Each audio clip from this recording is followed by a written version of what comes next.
When I asked about the date of my younger brother's wedding so I could clear my audit schedule, my new sister-in-law flashed her suspiciously gaudy diamond ring and smirked. "We got married yesterday," she announced proudly. "A private yacht ceremony just for special people who fit our aesthetic." 5 days later, she called me in a panic demanding to know if I had transferred their overdue rent money yet, because the building management was threatening eviction. I replied with perfect calm. "Didn't I tell you? Just like your wedding, my money is only for special people."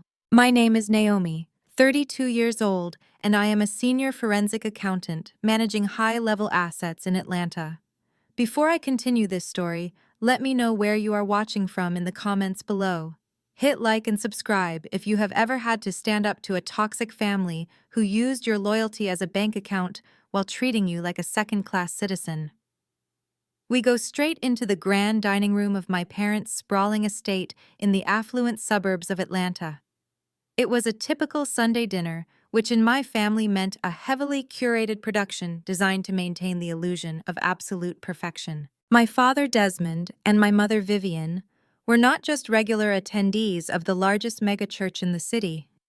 They were the undisputed pillars of it.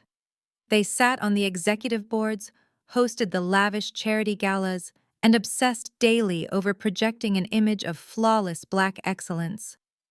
Everything in their house reflected this exhausting obsession, from the imported Italian marble floors to the custom crystal chandeliers that cast a warm, expensive glow over the catered dinner spread. But beneath the polished veneer of Sunday service hats, perfectly tailored designer suits, and practiced smiles, the emotional reality of our family was suffocating. I had always been the outsider in my own home. I was practical, analytical, and emotionally disciplined. I built my career from the ground up, dealing in hard numbers, fraud investigations, and financial realities. I did not care about designer labels or keeping up appearances for people I did not even like, which made me a constant, bitter disappointment to my mother. In her eyes, a successful daughter was one who married into the right influential family, attended the right elite social events, and smiled effortlessly for the cameras. Instead, all of my parents' pride, affection, and financial support were poured blindly into my younger brother, Trevon. At 28 years old, Trayvon was the undisputed golden boy of the family. He called himself a tech entrepreneur, but in reality, he was a smooth-talking grifter who jumped from one failed startup to another, entirely funded by the bank of mom and dad, and frequently me. Trayvon had the natural charisma that made people gravitate toward him, a perfect blinding smile, and an uncanny ability to spin his repeated failures as temporary genius setbacks. And then there was his new fiancée, Chantel. At 27, Chantel was a social media influencer who masqueraded as an old money socialite. She carried herself with an unbearable arrogance, constantly name-dropping luxury brands and looking down her nose at anyone who did not fit her carefully curated high society aesthetic. I saw right through her facade from day one, recognizing the desperation behind her designer posts. But my parents were completely blinded by the illusion she projected. They believed Chantel came from a highly influential generational wealth family, and they were desperate to secure that social alliance to boost their own standing in the church community. The tension at the dinner table that evening was palpable, but my mind was focused on a very specific financial transaction I had completed just before arriving. Just 2 hours prior, Trevon had pulled me aside with a desperate, panicked look in his eyes. He begged me for a $15,000 loan, claiming it was an absolute life-or-death emergency to secure the luxury venue deposit for his upcoming wedding. He promised the funds would be reimbursed as soon as his latest venture capital round closed next week.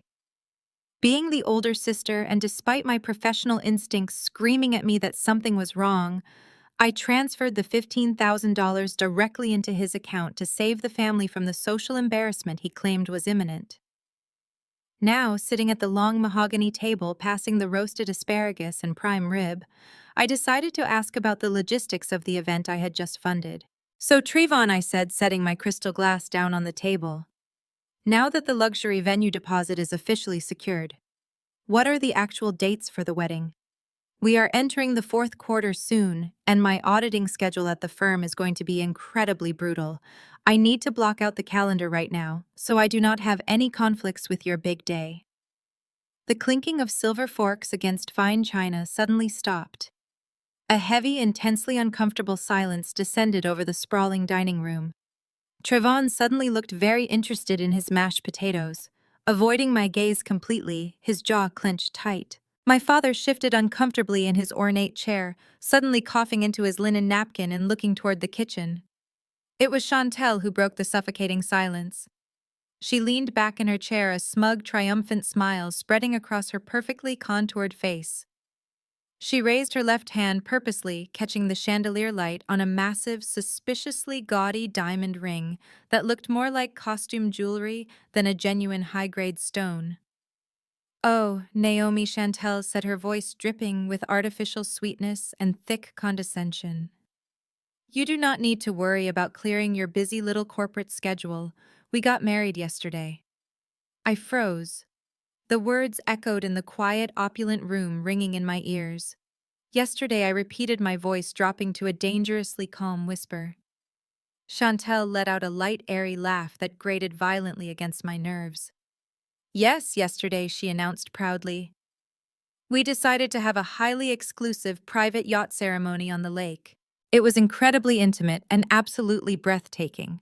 We wanted to keep the guest list strictly to special people who truly fit our aesthetic and social standing. My parents flew in and your parents were there, of course.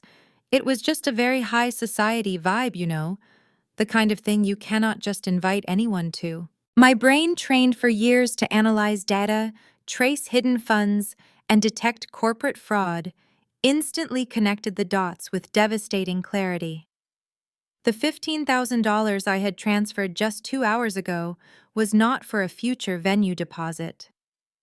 It was a reimbursement to cover the immediate expenses of a luxury yacht wedding that took place the day before. A wedding I was deliberately, maliciously excluded from. I had just unknowingly funded the very event that banned me for not being deemed good enough to attend. I slowly turned my gaze to my parents, expecting them to show an ounce of shame, a flicker of guilt, or perhaps offer an apology for attending a wedding that deliberately excluded their own daughter. I expected them to reprimand Chantel for her blatant, cruel disrespect right to my face. Instead, my father took a slow, deliberate sip of his ice water and looked out the window. My mother Vivian met my eyes with a chilling, absolute lack of remorse. She elegantly dabbed the corners of her mouth with a cloth napkin before speaking, her posture rigid and unyielding. "Now, Naomi, do not make a big deal out of this and ruin our Sunday dinner," Vivian said, her tone laced with that familiar patronizing edge she reserved specifically for me. "You have to understand Chantel's position. Her parents are very prominent, wealthy people, and they have certain expectations for how things should look. Your energy is always so stiff and corporate. You never dress the part, you do not mingle with the right elite crowds, and you are always so negative and calculating about money. It just did not match the high society aesthetic they were going for. We did not want you sitting in the corner looking judgmental and making Chantel's family uncomfortable on such a perfect day. You should be happy for your brother instead of selfishly making this about you." My own mother was looking me in the eye and telling me that my practical, hard-working nature was a social liability. They viewed me as nothing more than a peasant relative, a convenient walking ATM, to blindly fund their elite fantasies, but an embarrassment to be hidden away when the cameras were flashing and the important people were watching. The sheer breathtaking audacity of their hypocrisy hung heavy in the air. They were sitting in a luxury house partially paid for by my financial advice, drinking expensive wine bought with my hard-earned money, celebrating a marriage underwritten by my bank account, and having the nerve to tell me I was socially unfit to stand beside them. Chantel sat there smirking, clearly expecting me to burst into tears, to scream in outrage, or to beg for their acceptance, as I might have done when I was a desperate younger woman seeking her family's love. She wanted the satisfaction of watching the uncool corporate sister break down in a fit of jealousy and inadequacy. But I was not that broken girl anymore. I was a senior forensic accountant who ruthlessly tore apart million-dollar corporate frauds for a living. I did not deal in tears, tantrums, or emotional outbursts. I dealt in receipts, paper trails, and cold consequences.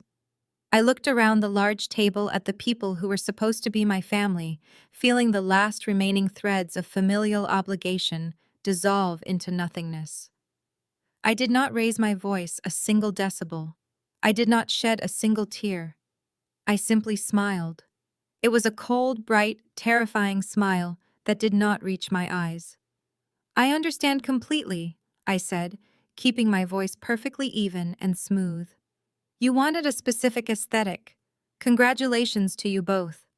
I picked up my heavy linen napkin, folded it neatly, and placed it perfectly next to my untouched plate of food.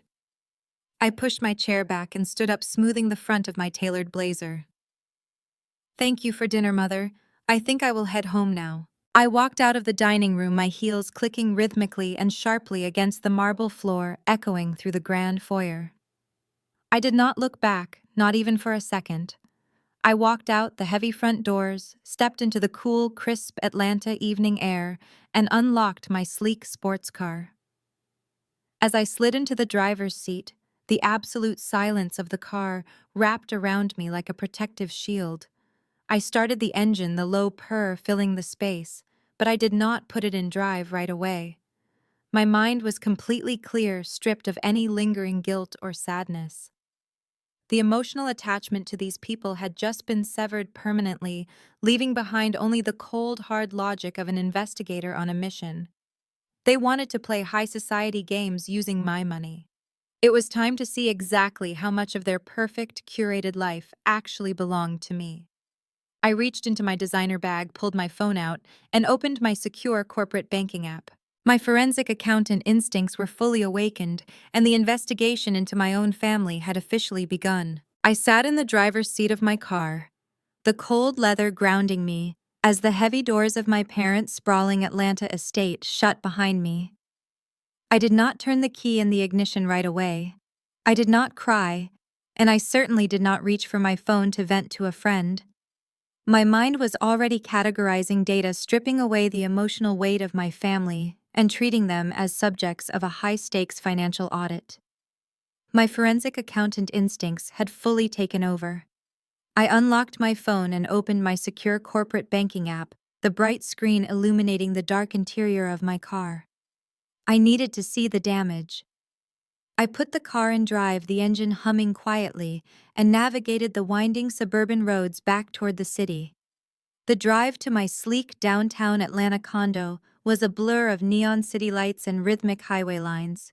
I bypassed the kitchen entirely when I walked through my front door, ignoring the low hum of the refrigerator, and headed straight into my home office. This was my absolute sanctuary. 3 high-resolution monitors sat on a massive glass desk, flanked by stacks of encrypted hard drives and secure server tokens. I powered up my primary workstation, the soft blue glow illuminating the dark, quiet room. I took off my blazer, draped it over the back of my ergonomic chair, and sat down. I cracked my knuckles, pulled up my custom accounting software, and began the meticulous process of pulling data files from every personal and shared account connected to my name. I needed a complete, unvarnished picture of exactly how much money I had injected into this toxic family over the past 5 years. Vivian had called me stiff and corporate just an hour ago. It was time to see exactly what that corporate energy had actually paid for. I started by aggregating the wire transfers, categorizing every bank app transaction, electronic wire and direct deposit sent to Vivian, Desmond, and Trayvon, since my brother had graduated college. The numbers populated on my left monitor, forming a neat, undeniable spreadsheet of systematic exploitation. First, there was the $30,000 I wired my father 2 years ago. He had called me in a panic, claiming the megachurch community outreach program was facing a massive deficit due to unexpected neighborhood demands. He swore that if he could not cover the shortfall, it would destroy his standing with the executive board and ruin his pristine reputation in the Atlanta religious community. Then there was the $50,000 I gave Trayvon to seed his very first tech startup, a supposedly revolutionary app that never materialized past a flashy launch party at a downtown club. I found the $25,000 emergency medical loan my mother requested for her specialized back treatments, a sudden health crisis, which conveniently coincided perfectly with a luxurious 2-week vacation she and my father took to the Amalfi Coast. The spreadsheet rows multiplied rapidly as I filtered the data by recipient. $10,000 here for Trayvon to cover emergency car repairs on a luxury vehicle he could not actually afford. $8,000 there for a designer wardrobe update. Trayvon claimed he absolutely needed to look the part for elite investor pitches. $5,000 to cover my parents' country club dues. They swore they had just forgotten to pay due to clerical banking errors. I documented every single transaction, creating a flawless timeline of their financial dependency. The sheer volume of entitlement was staggering. Every time they had needed a quick fix to maintain their opulent facade, I was the one who quietly footed the bill. The realization settled over me not as grief, but as a profound, chilling clarity. They had treated me as nothing more than a highly efficient, endlessly accessible corporate funding source entirely devoid of any genuine emotional connection. The total sum was staggering, easily clearing $250,000 in direct, untraceable cash transfers alone. But I had authorized those. I had been foolish, blinded by a lingering sense of familial duty and the desperate hope of finally earning their basic respect. But I had clicked send. That was legally on me. I took a sharp, steadying breath, compartmentalizing the profound frustration. The cash transfers were gone, permanently written off as bad personal debts. I shifted my focus to my primary credit profiles. If I was going to completely cut them off, I needed to run a comprehensive hard pull across all 3 major credit bureaus. I had to make absolutely certain there were no lingering auto-pay subscriptions, hidden accounts, or shared financial liabilities tying my pristine financial identity to their chaotic, debt-fueled lives. The comprehensive credit report compiled quickly on my center monitor. My score was impeccable, a direct testament to my strict financial discipline and years of careful planning. I scrolled smoothly past my primary mortgage, my luxury car lease, and my standard corporate expense accounts. Everything looked perfectly aligned until my eyes caught a peculiar, glaring line item buried deep in the revolving credit section. It was a secondary platinum credit tier account, securely attached to my primary banking profile. My brow furrowed in immediate confusion. I exclusively used one platinum card for major travel and corporate expenses, but this specific listing showed a secondary authorized user account, issued exactly 4 months ago. I leaned closer to the glowing screen, my eyes tracking the raw data points. The registered billing address was not my downtown condo. It was routed to a private post office box in the wealthy district of Buckhead. I quickly cross-referenced the zip code with my internal personal files. It was the exact same zip code where Trayvon recently claimed to have leased a stunning new luxury apartment. A cold, sharp sensation prickled at the base of my neck. I opened my secure banking portal and bypassed the basic consumer dashboard, utilizing my professional credentials to access the raw transaction data logs directly from the banking server. I isolated the secondary platinum card and requested a full itemized statement history dating back to the exact moment of issuance. I sat back and waited for the system to process the massive data request, the silence of my apartment suddenly feeling incredibly heavy. The financial data populated instantly across my right screen. I stared at the numbers, the breath completely leaving my lungs in a sudden rush. The current outstanding balance on the secondary platinum card sat at a terrifying $198,742. It was maxed out to the absolute limit. I did not panic. I did not scream. I simply hit export, converting the raw data into an analytical spreadsheet, and began examining the charges line by line. The financial anatomy of Chantel and Trevon's fake high society wedding unfolded before my eyes in glaring, undeniable detail.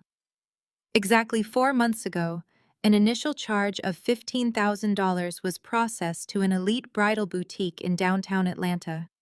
2 months later, $45,000 was paid directly to a high-end event catering service specifically known for servicing celebrity galas and elite political fundraisers. There was a separate $30,000 charge to a highly exclusive boutique public relations firm.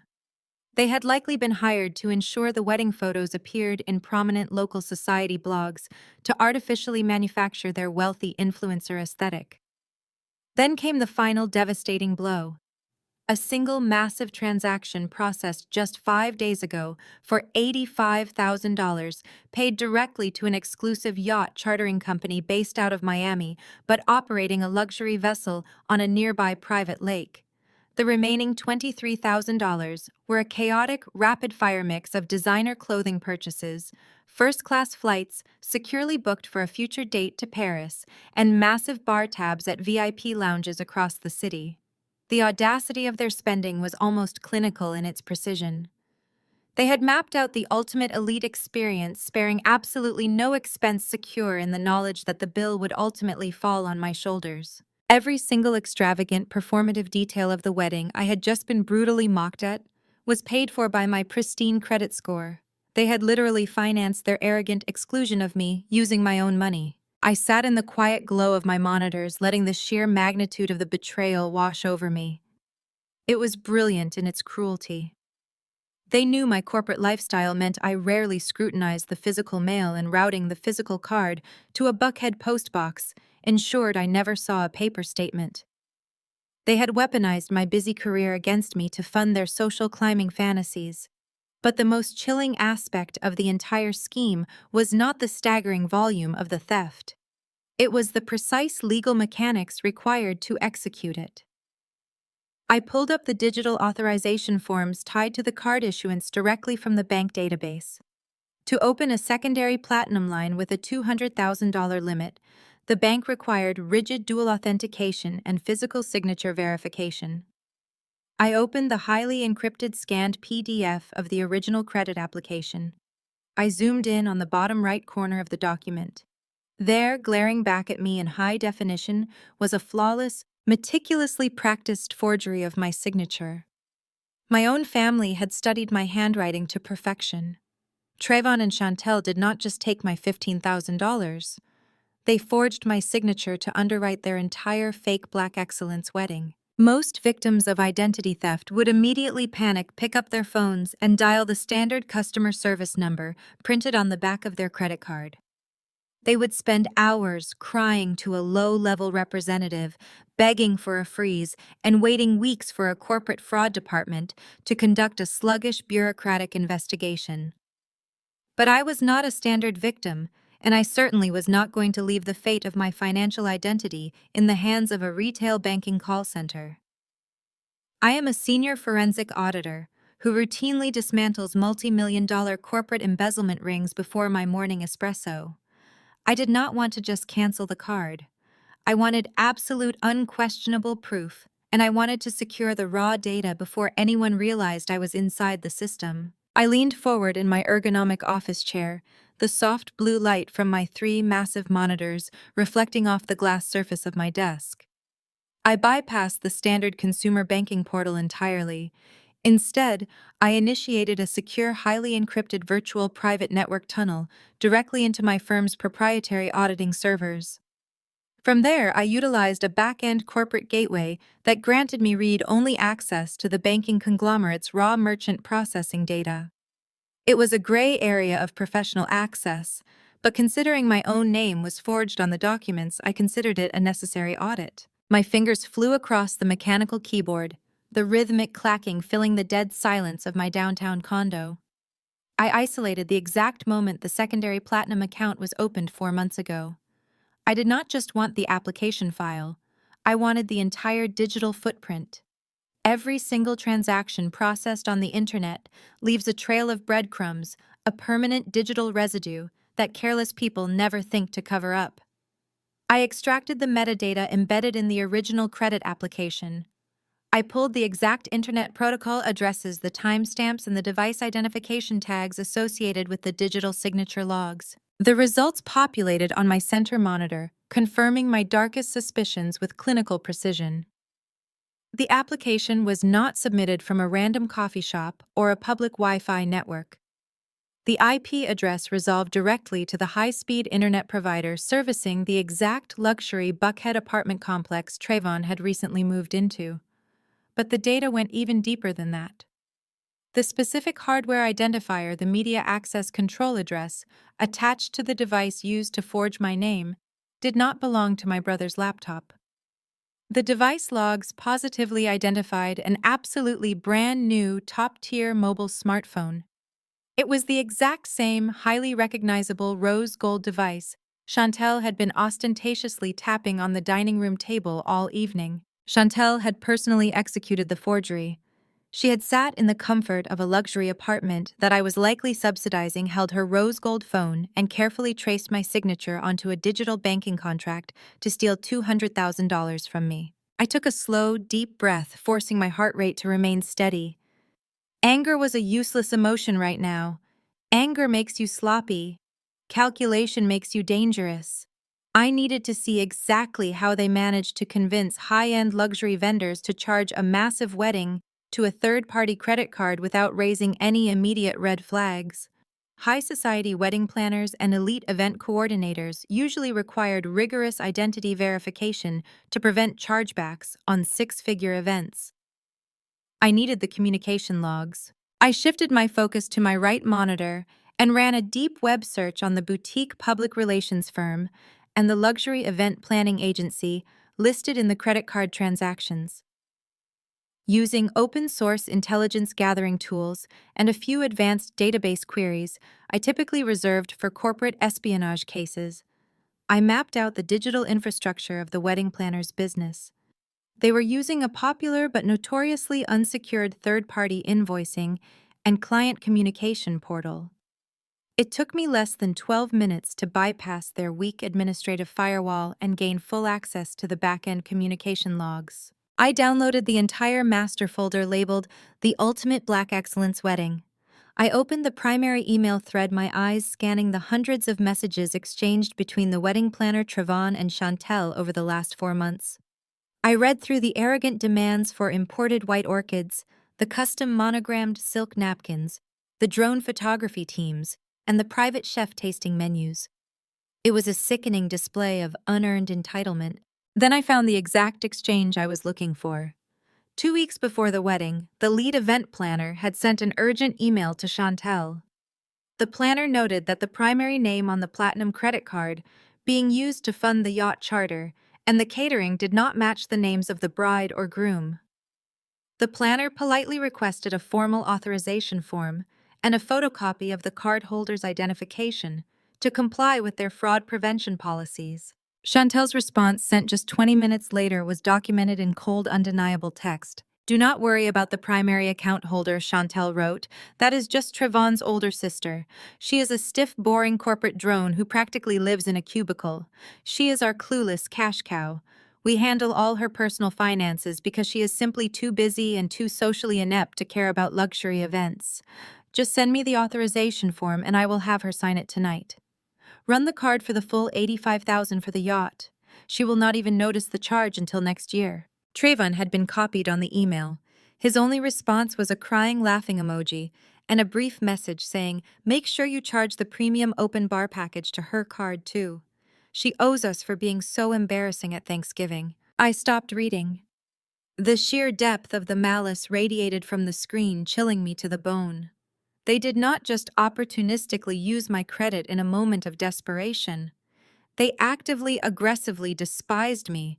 They sat at family dinners, accepted my cash loans, and smiled in my face while secretly mocking my work ethic. They viewed my financial discipline not as a virtue, but as a pathetic weakness to be ruthlessly exploited for their own luxury.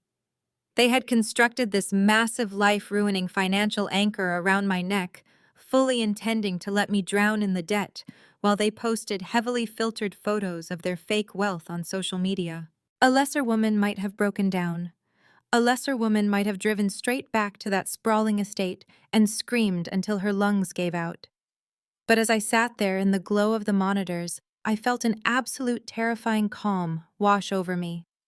I was no longer dealing with family. I was dealing with hostile corporate parasites, and I knew exactly how to eradicate a parasite. I pushed the emails aside and pivoted my attention to the other side of the master billing ledger. According to the event planner's meticulously detailed spreadsheet, the entire wedding cost roughly $250,000. I had unknowingly funded $200,000 of it through the forged credit line. But there was a remaining balance of $50,000 for the boutique catering the string quartet and the designer floral arrangements. According to the email threads, Chantel had proudly declared that her incredibly wealthy parents would be covering those specific invoices to maintain their high society standing. I opened the payment processing logs to trace those specific deposits. If Chantel's family was truly the Atlanta elite she constantly bragged about, the routing numbers on their wire transfers should trace back to a high net worth wealth management firm, a private offshore banking institution, or at the absolute very least, a top-tier national bank. Generational wealth leaves a very specific, undeniable financial footprint. I pulled the clearinghouse data for the 2 wire transfers sent by Chantel's mother to the wedding planner. I stared at the 9-digit American Bankers Association routing transit number on the screen. Something was immediately glaringly wrong. The number did not align with any major financial institution I recognized. I cross-referenced the routing code through the Federal Banking Registry database. The results loaded instantly, and a cold, sharp smile finally broke across my face. The funds did not originate from a prestigious wealth management portfolio. The routing number belonged to a tiny regional credit union based out of a strip mall in a low-income county.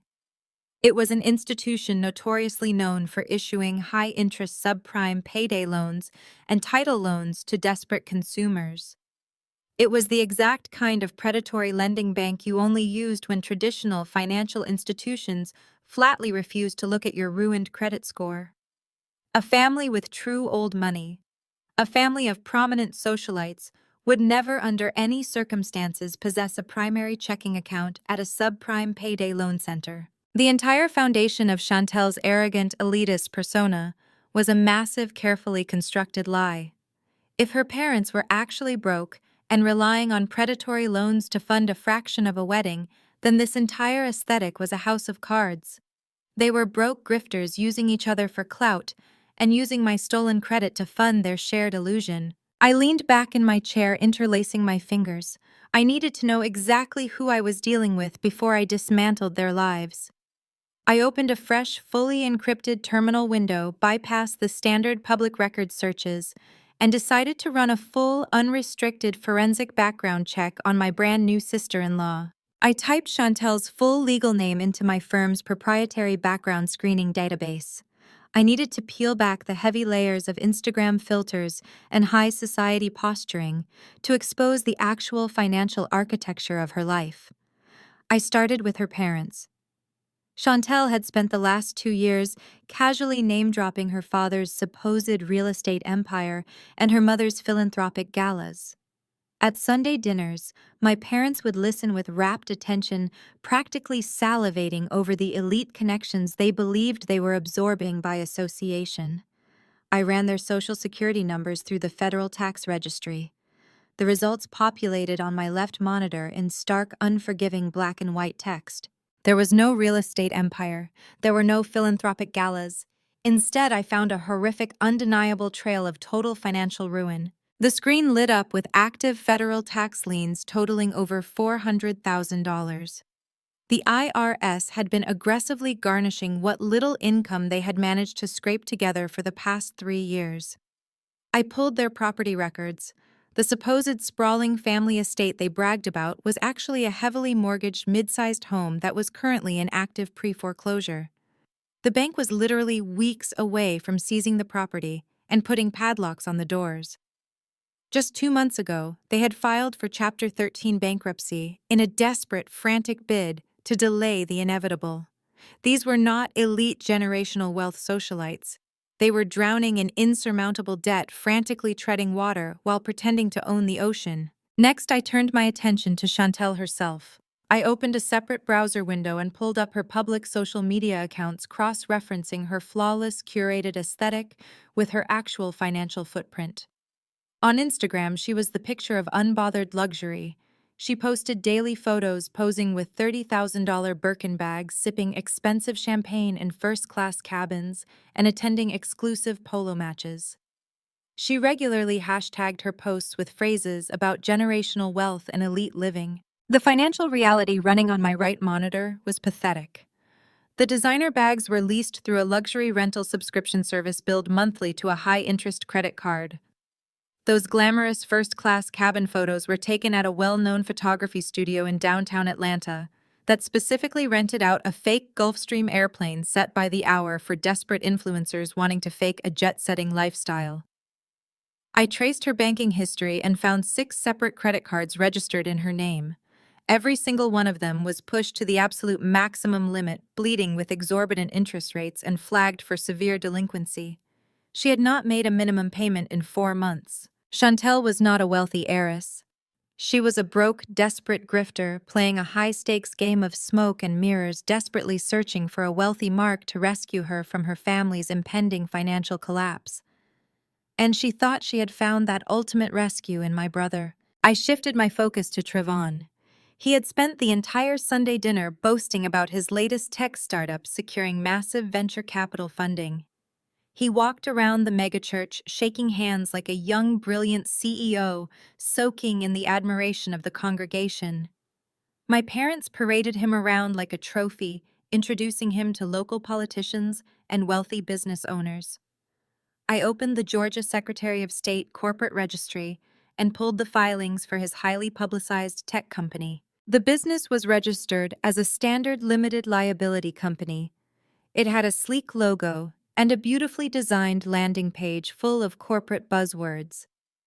But when I ran the employer identification number through the commercial banking networks, I found a complete void.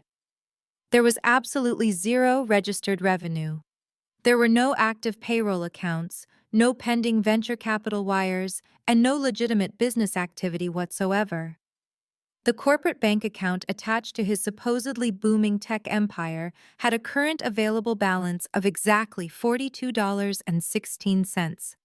His entire career was a hollow shell, a registered name on a piece of paper designed solely to give him a prestigious title to flaunt at Sunday service. A dark, cynical laugh escaped my lips, breaking the heavy silence of my home office. It was a mutual scam. The sheer breathtaking absurdity of the situation was staggering. Chantel had targeted Trayvon, believing he was a wealthy, successful tech CEO who could elevate her social status and save her from bankruptcy. She thought she had secured a golden ticket to the Atlanta elite. Trayvon had targeted Chantel, believing she was an old-money socialite who could provide the perfect elite aesthetic to impress our parents and his imaginary investors. He thought he was marrying into a dynasty. They had essentially conned each other. 2 broke, desperate clout chasers locked in a marriage built entirely on mutual deception. When they inevitably realized neither of them actually had any money to fund the extravagant lifestyle they had promised each other, they panicked. They needed to maintain the illusion at all costs. They could not let my parents know Trayvon was a failure, and they could not let Chantel's followers know she was broke. So they turned to the only legitimate, verifiable source of wealth in their immediate circle: me. They forged my signature and stole my platinum credit line to fund the extravagant yacht wedding that validated their fake lives. They smiled in my face and called me a clueless cash cow while anchoring their massive toxic debt to my pristine financial identity. But the math still did not completely add up. I leaned back in my chair, staring at the interconnected web of lies mapped out across my monitors. If Trayvon's company generated zero revenue, how was he affording his daily life? The custom-tailored suits he wore to church, the luxury sports car he drove, the expensive dinners he hosted to impress Chantel's bankrupt parents. The answer hit me with a sickening wave of realization: Vivian and Desmond. My parents were secretly funding his lifestyle. They were pouring their own money into Traven's empty pockets to ensure he looked like the perfect successful son. My mother's obsession with projecting flawless black excellence at their megachurch was so consuming that she was willing to subsidize my brother's fraudulent existence just to keep up appearances. They sat in the VIP circle at church, basking in the glory of their fake CEO son, terrified of the social embarrassment the truth would bring. They were actively enabling a fraud to protect their own fragile pride. They looked down on my legitimate, hard-earned corporate career because it was not glamorous enough for their elite social circle, yet they quietly, desperately financed Trayvon's glamorous lies.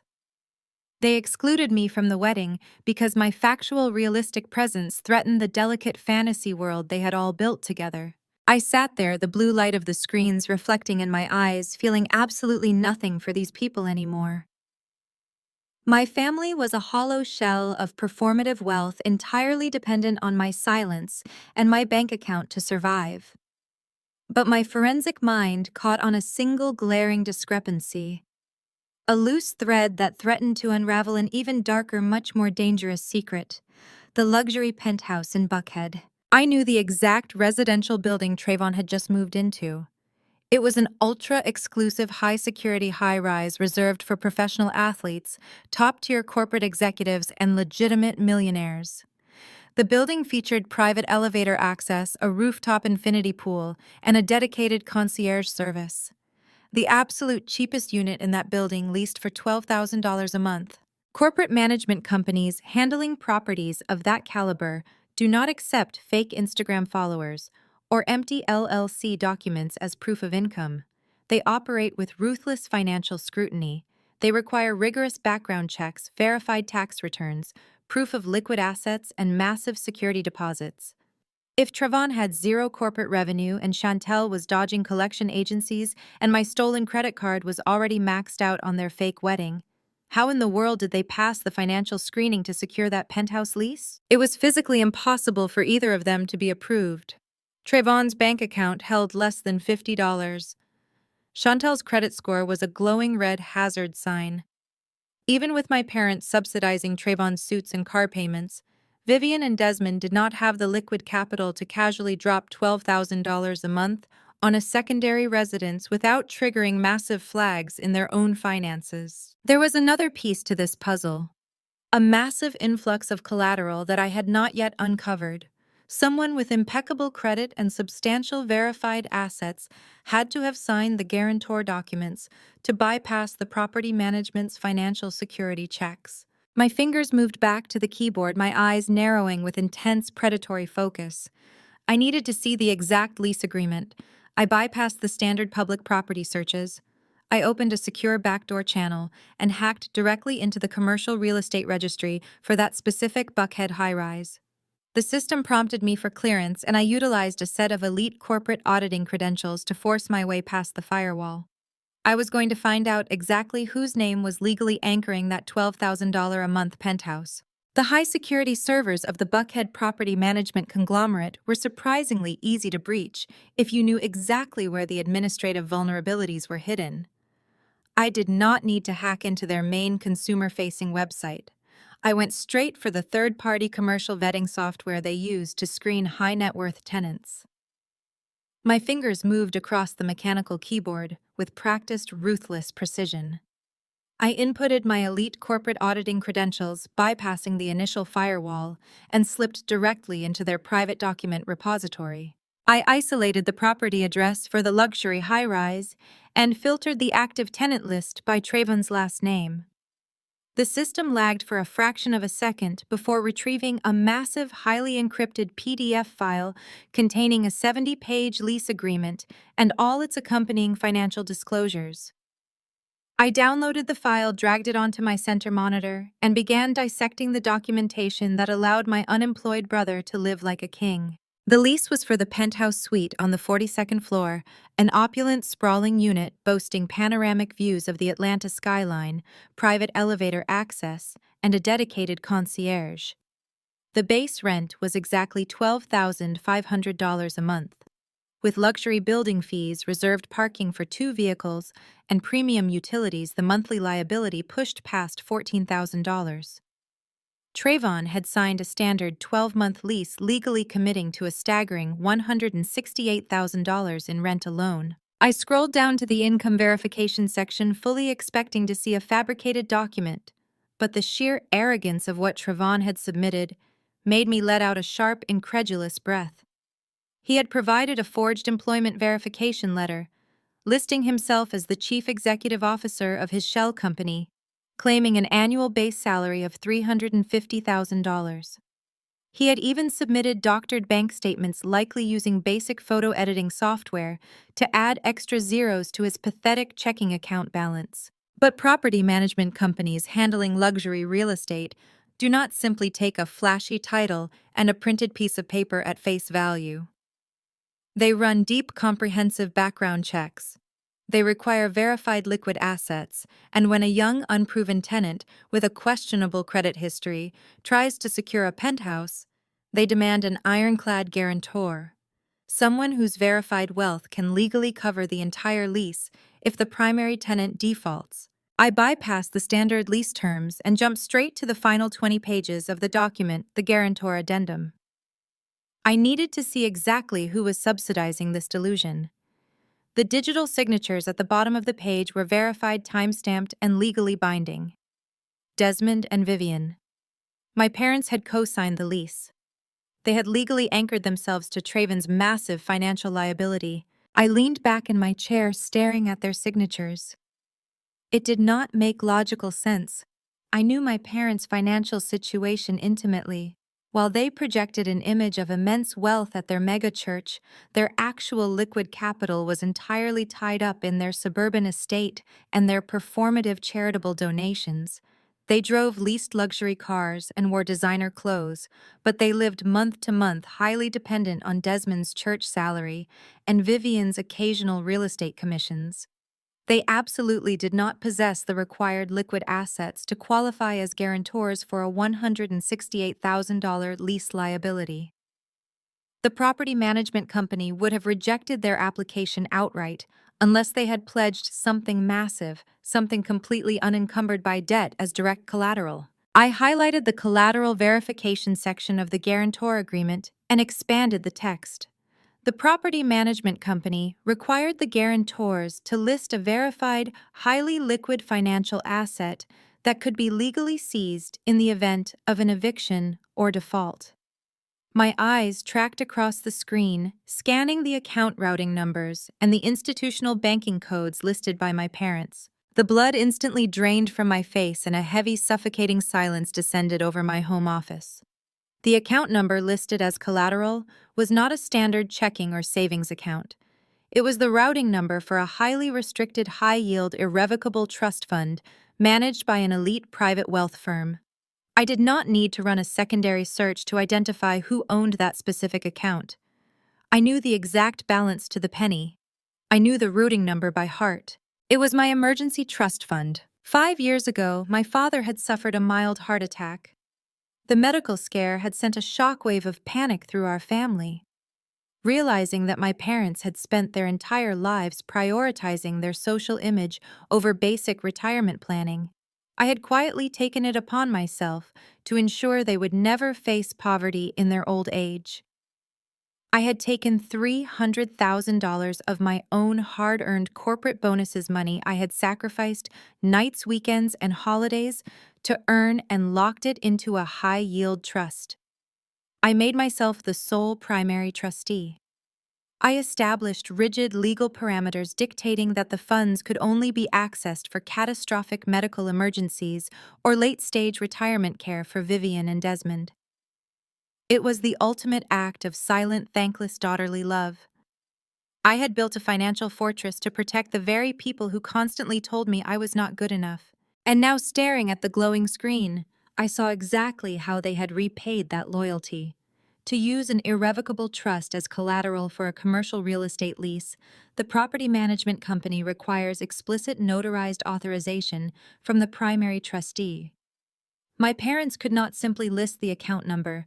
They had to provide legal proof that I had willingly pledged my $300,000 safety net to secure Trayvon's luxury apartment. I opened the final attachment in the PDF file. It was a notarized letter of authorization, supposedly drafted and signed by me. It stated that I, as the primary trustee, fully authorized the property management company to seize up to $168,000 directly from the trust if Trayvon or my parents failed to pay the rent. At the bottom of the page was my forged signature identical to the one on the stolen platinum credit card, right next to a fraudulent notary stamp. The ultimate betrayal settled into my bones, cold and absolute. This was no longer just about golden child favoritism or toxic family dynamics. This was calculated felony financial violence.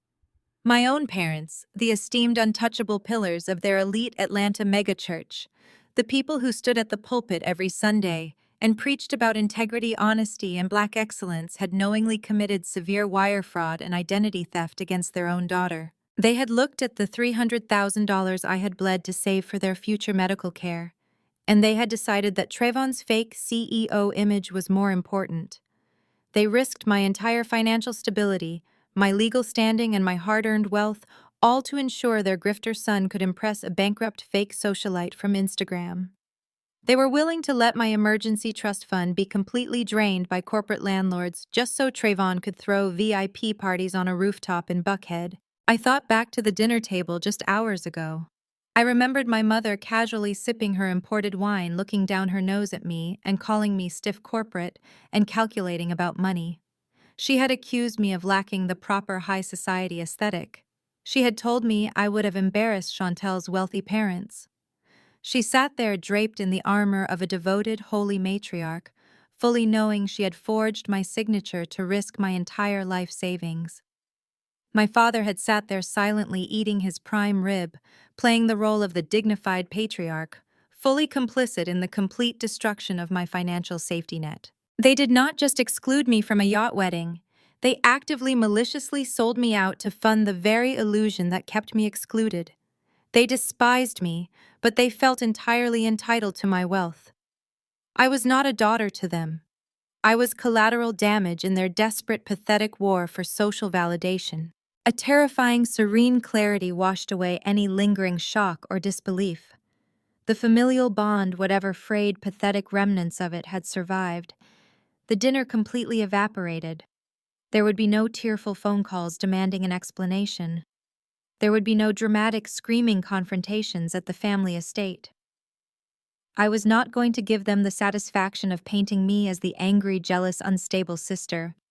I was not going to allow my mother to play the victim and turn her church congregation against me with lies about my lack of family loyalty. They wanted to play high-stakes corporate games. They wanted to forge legal documents, steal credit lines, and leverage restricted trusts.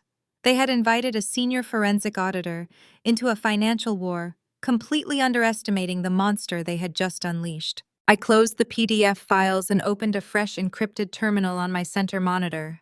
The gloves were officially off. I was going to dismantle their perfectly curated lives, their fake wealth, and their untouchable mega-church reputation piece by piece. I would not use emotion. I would use the cold, unforgiving hammer of corporate law. I began mapping out the exact sequence of legal and financial traps I was about to spring, starting with the property management company that currently held the fraudulent lease to Trayvon's penthouse. The morning sun began to bleed through the floor-to-ceiling windows of my condo, casting long, sharp shadows across my glass desk.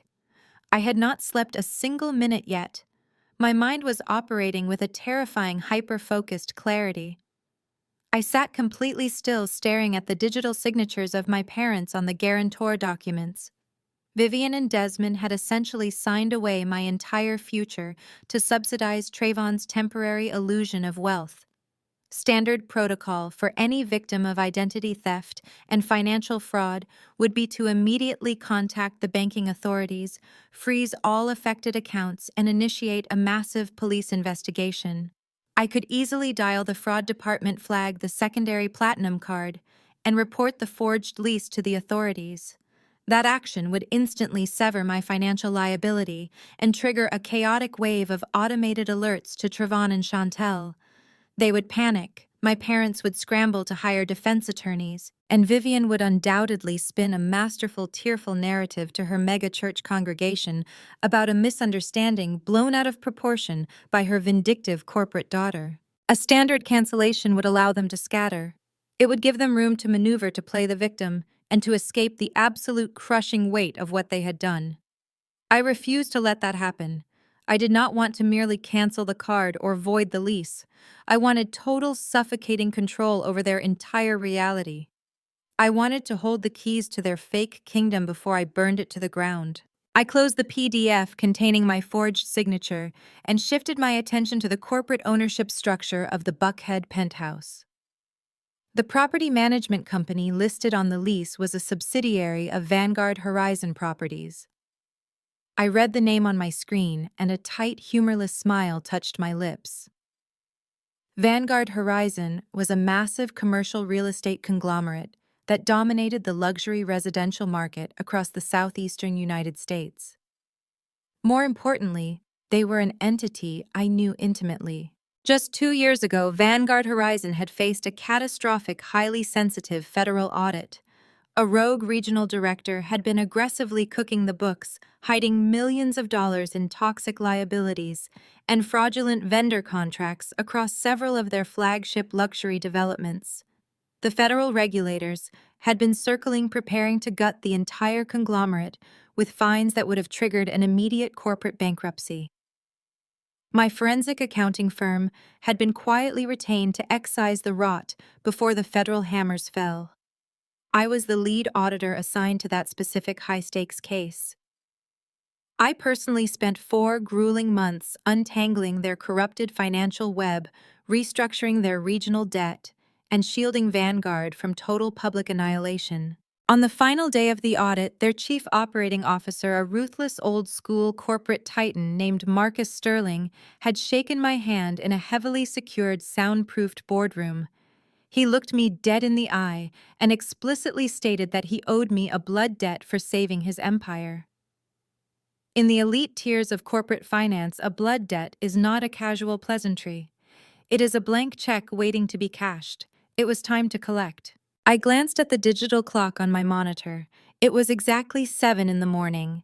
Marcus was notorious in the industry for being at his desk by 6 every single day. I picked up my encrypted mobile phone, bypassed his executive assistants, using the private direct line he had given me, and waited as it rang. Marcus answered on the second ring, his voice crisp, deep, and fiercely professional. When I identified myself, his tone shifted instantly, adopting a layer of deep, respectful caution. People in our specialized industry do not call in favors casually, and they certainly do not call at dawn unless the ground is shifting beneath their feet. I did not waste his time with pleasantries or small talk. I told him I needed a highly specific, strictly confidential transaction executed immediately regarding one of his residential properties in Buckhead. I kept the explanation clinical and entirely devoid of emotion. I informed Marcus that a newly signed lease in his flagship luxury building had been fraudulently secured using my personal, irrevocable trust fund as unauthorized collateral.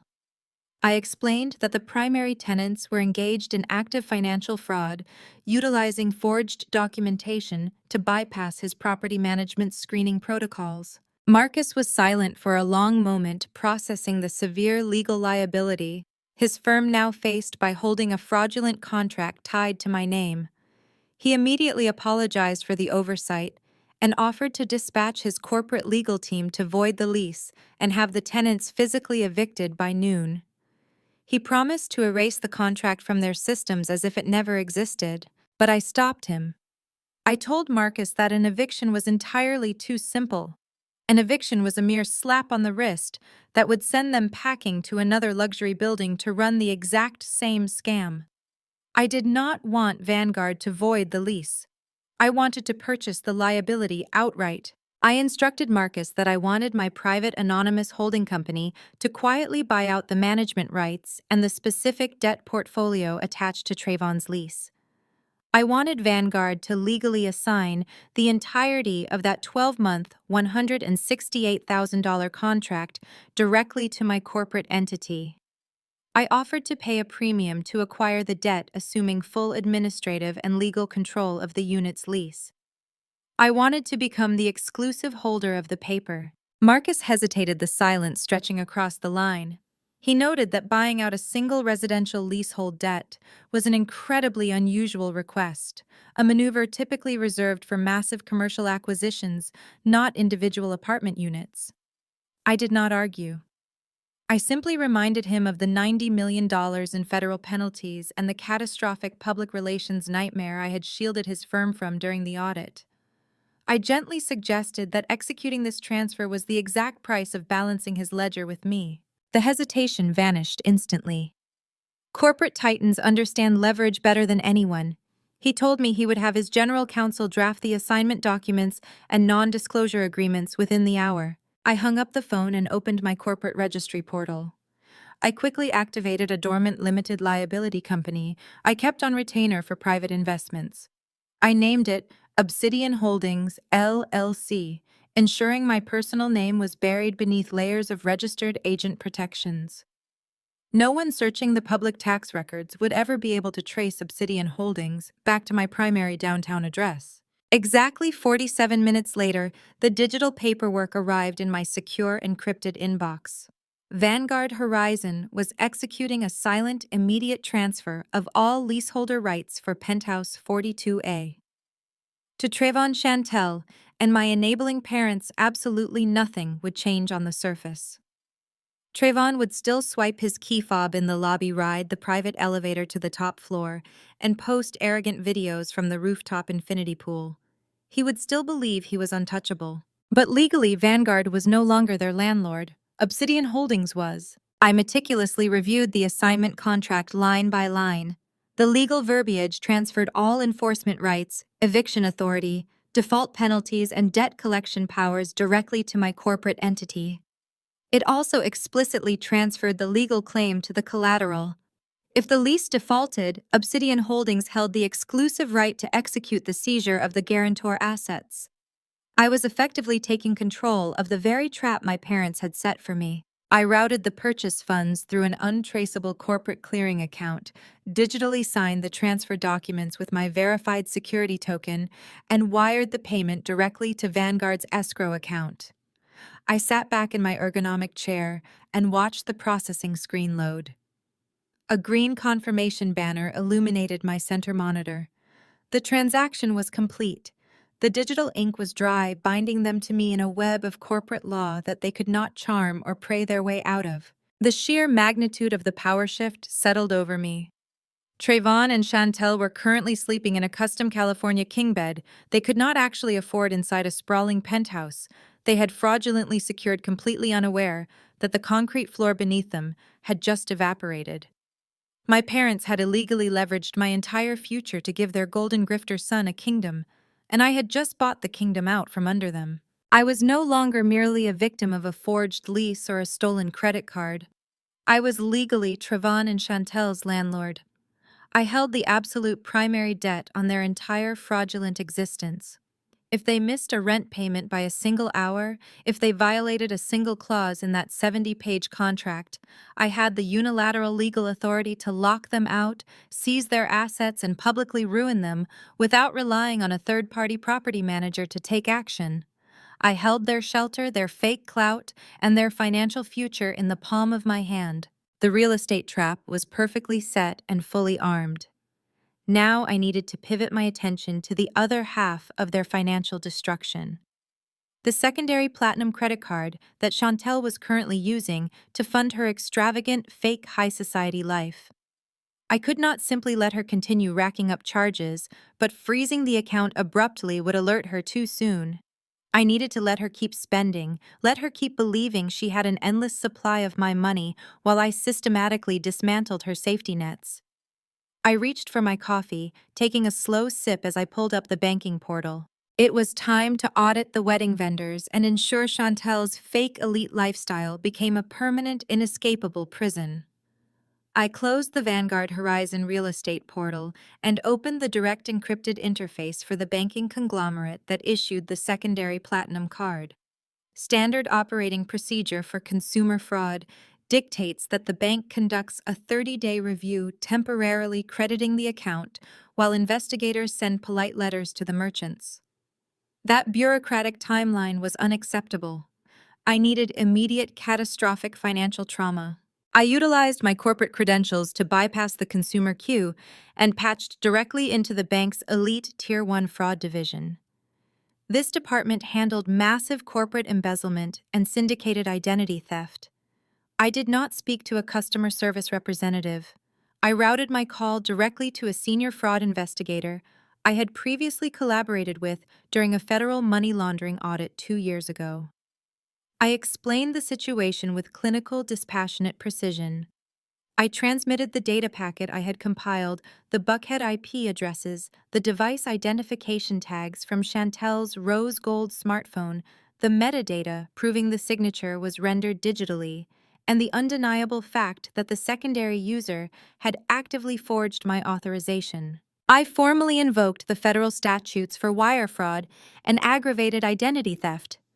Because the fraudulent transactions exceeded $100,000 and involved interstate commerce, specifically the Miami-based luxury yacht charter, the bank was legally obligated to file a suspicious activity report with the Financial Crimes Enforcement Network. The investigator on the line fell silent as he reviewed the raw data logs I had just securely transferred to his terminal. The evidence was absolute. There was no gray area, no room for a misunderstanding, and no possibility of a clerical error. I gave the verbal authorization, and the investigator struck the kill switch. The $200,000 credit line was not merely paused or suspended, it was violently, permanently frozen. The bank's security algorithms instantly locked the account, blacklisted the card numbers across all global merchant networks, and flagged Chantel's name in the International Fraud Registry. But freezing the account was only the first half of the execution. I instructed the investigator to initiate immediate hard chargebacks on every single transaction processed within the last 60 days. I formally disputed the $85,000 yacht charter, the $45,000 celebrity catering bill, and the $30,000 public relations retainer.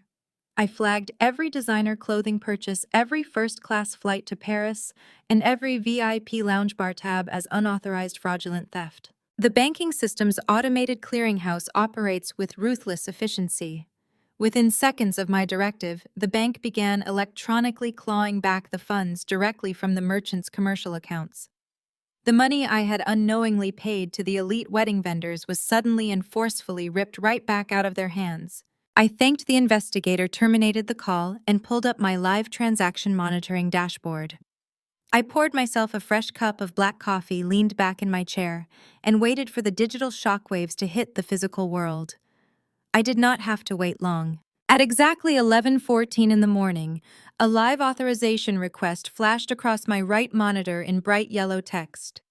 Location: an ultra-exclusive appointment-only designer boutique in Phipps Plaza, the epicenter of luxury shopping in Atlanta. Amount $14,850. Merchant category: high-end apparel and leather goods. Chantel was shopping for her Paris honeymoon. I could picture the scene with absolute clarity.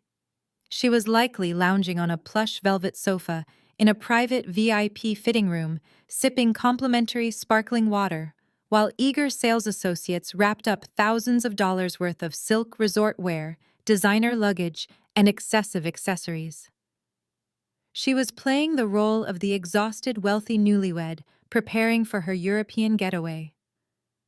Traven was probably standing beside her, adjusting his custom suit, acting like the bored tech billionaire indulging his beautiful wife. They had likely handed my stolen platinum card to the boutique manager with an arrogant flick of the wrist. I watched the screen as the banking server processed the request. It took less than 2 seconds. The yellow text flashed violently to crimson red. Status declined. Error code 04. Pickup card suspected fraud. Error code 04 is not a standard decline for insufficient funds. It is a hard, unyielding alert broadcast directly to the merchant. It legally instructs the cashier to physically confiscate the plastic card and immediately contact law enforcement because the person standing in front of them is holding stolen property. I took a slow sip of my coffee, savoring the bitter, rich flavor. In that elite boutique, the sparkling water had suddenly turned to ash in Chantel's mouth. 10 seconds later, a second authorization request appeared on my screen. Amount $14,850. They were trying to run the card again. Chantel was undoubtedly pitching a fit, loudly insisting that the banking system was making a clerical error, demanding that the flustered sales associate try the chip reader one more time. She was likely throwing my name around, claiming her massive wealth was triggering a standard security hold. The crimson-red text flashed again. Status declined. Error code 04. 40 seconds later, a third attempt appeared. This time, the amount was modified. $5,000. Chantel was panicking. The illusion was cracking in front of the boutique manager, and she was desperately trying to split the transaction, hoping a smaller amount would slip past the security algorithms. Status declined. Error code 04. The public embarrassment would be absolute and immediate. The boutique manager, trained to handle high-net-worth clients, would suddenly realize they were dealing with common fraudsters. The polite smiles would vanish. The complimentary champagne would be cleared away. The towering pile of designer luggage would be swiftly moved back behind the register. Chantel and Trevon would be politely but firmly asked to leave the premises before mall security was summoned. They would have to walk out of that VIP fitting room empty-handed, passing by the staring eyes of other wealthy patrons, their fake socialite status entirely obliterated in the span of 3 minutes. My personal cell phone, resting on the glass desk beside my keyboard, suddenly lit up. The screen vibrated with an incoming text message from Trevon. "Hey Zuri, the bank is acting crazy and put a security hold on the corporate card. Chantel is at the mall trying to get her honeymoon bags. Can you call the fraud department and clear the hold? Tell them we are authorized. It is super embarrassing. Hurry up." The sheer breathtaking audacity of the text message was almost poetic. He had stolen my identity, forged my signature for $200,000, mocked me behind my back, and yet he still had the arrogant nerve to demand that I call the bank to facilitate his theft, so his fake wife would not be embarrassed at the mall. He truly believed I was a blind, obedient corporate drone who existed solely to fund his lifestyle. I did not reply. I simply swiped the notification away and watched my monitors. The situation was about to escalate far beyond a declined shopping spree. The chargebacks I had initiated with the fraud department were currently hitting the accounting systems of the elite wedding vendors across the city. High-end caterers, luxury event planners, and exclusive public relations firms do not wait patiently when $50,000 payments are suddenly ripped from their merchant accounts. They operate on thin margins and demand immediate liquidity. My phone vibrated again. This time it was a rapid succession of panicked text messages from Trevon, his tone shifting from arrogant annoyance to absolute unadulterated terror. "Zuri, answer your phone right now. Zuri, what did you do to the card? Call me back immediately. The wedding planner just called me screaming. The payment for the yacht bounced back. They are threatening to call the police. Zuri, pick up the phone." I leaned forward, resting my elbows on the desk, reading the frantic messages as they flooded my screen.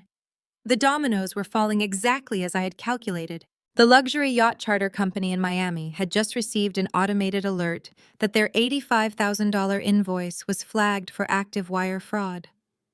The celebrity caterer who had provided the lavish reception dinner had just discovered their $45,000 payment was reversed due to identity theft. The elite public relations firm that Chantel had hired to manufacture her fake socialite presence had just been notified that their $30,000 retainer was a stolen asset. These vendors were aggressive, highly connected business owners who did not tolerate theft. They had contracts, they had Trevon's fake CEO information, and they had Chantel's cell phone number. Right at this very moment, as Trevon and Chantel were being escorted out of a luxury boutique in complete disgrace, their phones were blowing up with hostile calls from furious vendors demanding their money. My phone began to ring. Treven's name flashed across the caller ID. I let it ring, the sound echoing loudly in the quiet clinical space of my home office. It rang until it went to voicemail. Instantly, an audio file appeared in my inbox. I clicked play, the speakers amplifying Trayvon's panicked, breathless voice. Zuri, you need to call the bank right now. I do not know what you told them, but the yacht company is threatening to file grand larceny charges against me. The caterer is saying they are going to sue. You cannot do this. Mom and Dad are going to be furious. You are ruining my life over a misunderstanding. Fix this right now. Call me. He was terrified, but he was still attempting to use our parents as a weapon, still trying to manipulate me with the threat of family disapproval. He had not yet realized that the family dynamic he was relying on had already been completely dismantled. He thought he was dealing with an angry sister who had simply canceled a credit card. He had no idea that he was actually dealing with the owner of Obsidian Holdings, the corporate landlord, who now held the exclusive lease to his penthouse, the primary debt holder who could render him homeless with a single legal filing. Panic had set in, but the true devastation had not even begun. I exported his voicemail and text messages, saving them directly into my encrypted forensic evidence file alongside the Buckhead IP addresses and the forged signature logs. Every frantic demand, every admission of guilt was being carefully cataloged. I picked up my phone and opened the family group chat. Vivian, Desmond, and Trayvon were all active, the typing indicators flashing rapidly as they likely scrambled to coordinate a damage control narrative. I needed to let them know that the days of my silent financial compliance were permanently over.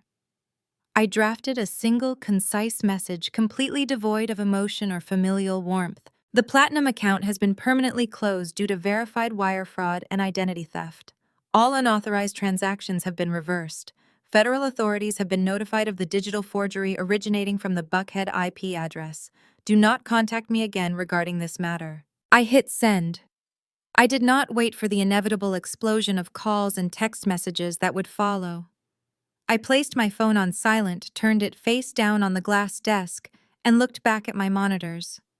The trap was sprung, the financial life support was severed, and the illusion was dead. Now it was time to initiate the formal eviction process for Penthouse 42A. The phone vibrated against the glass desk with the relentless, frantic energy of a dying insect. I left it face down. I stood up, walked away from my command center, and made my way to the kitchen. I needed a fresh espresso. The mechanical hum of the coffee machine was a soothing contrast to the digital bloodbath I had just orchestrated. I watched the dark, rich liquid pour into the ceramic cup, breathing in the bitter aroma. For the first time in my entire life, I felt no anxiety regarding my family. There was no racing heart, no desperate urge to placate them, no lingering guilt over failing to meet their impossible standards. There was only the cold, hard comfort of absolute leverage. I carried the espresso back to my office and sat down. I picked up my iPad, synced it to my primary communications array, and opened my call logs. The numbers were staggering, a testament to the sheer panic currently gripping their fake empire. Trevin had called exactly 45 times in the span of 3 hours. When he realized I was not going to answer, he must have given my private cell phone number to his new wife, because Chantel had logged 30 back-to-back calls. Her attempts were frantic, clustering in tight 5-minute intervals.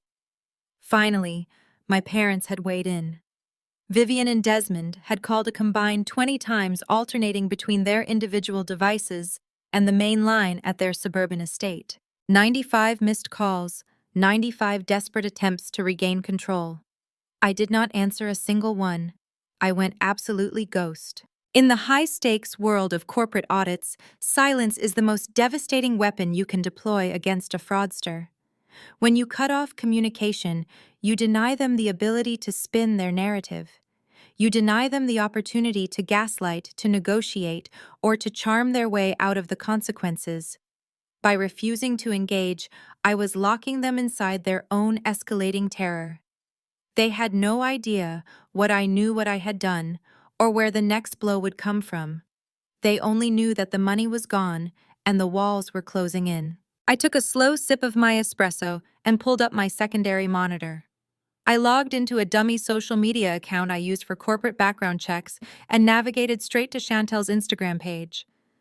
I wanted to see how the newly minted fake socialite was handling the sudden violent evaporation of her unlimited credit line. The contrast between her digital reality and her actual reality was a masterpiece of modern delusion. Chantel was actively taking to the internet to maintain the facade, fighting a losing war against the financial fires burning down her life behind the scenes. Her latest post, uploaded just 20 minutes after the luxury boutique had confiscated her card, was a heavily filtered, carefully cropped photo of a vintage Louis Vuitton luggage set. The caption read, "Packing for Paris. Honeymoon vibes with my amazing husband. Only the best for us." She had tagged a luxury travel concierge service and added a dozen champagne and airplane emojis.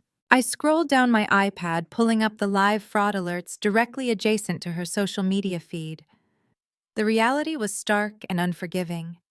The luxury travel concierge she had just tagged on Instagram was currently in the process of reversing the $20,000 first-class airline tickets because the merchant account had flagged the transaction as stolen. There would be no Paris honeymoon. There would be no first-class flights. The luggage she had posted was likely a stock photo pulled from a fashion blog, a desperate attempt to convince her followers that everything was proceeding exactly as planned. She posted a second update to her Instagram stories. It was a boomerang video of her holding a half-empty glass of sparkling water, the camera panning across a generic high-end hotel lobby.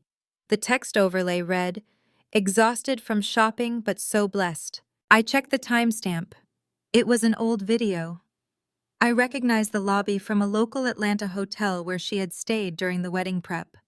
She was recycling old content, frantically trying to project an image of unbothered luxury, while her phone was undoubtedly ringing with angry calls from unpaid vendors. She was sitting somewhere in Atlanta, entirely broke, furiously posting old videos to keep the illusion alive for an audience of strangers. The sheer pathology of it was fascinating to observe. She cared more about the perception of wealth than the terrifying reality of her impending criminal charges. I swiped away from Chantel's profile and opened my visual voicemail application. I had no intention of listening to their voices, but I needed to audit their messages for legal documentation. I clicked on the transcriptions for Vivian's voicemails. The evolution of my mother's tone over the course of 20 messages was a study in toxic entitlement. Her first few voicemails were dripping with condescension, treating the entire situation as an administrative error that I was simply too incompetent to fix. "Zuri, pick up the phone," the first transcription read. "Trayvon just called me in a panic. There is some ridiculous glitch with the bank holding up his honeymoon funds. Stop being dramatic and call whoever you need to call to clear the security hold. Your brother needs his honeymoon. Fix this glitch immediately." She genuinely believed she could just order me to reverse a federal fraud investigation. She thought a felony identity theft charge was a mere glitch that could be smoothed over because it inconvenienced her golden child. By the 10th voicemail, her tone had shifted from condescension to aggressive manipulation.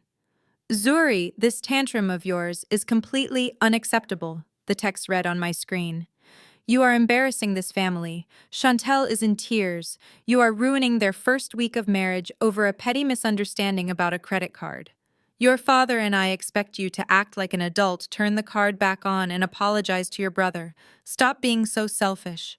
A petty misunderstanding. That was how the matriarch of an elite Atlanta megachurch described her son stealing $200,000 and forging a signature on a commercial lease.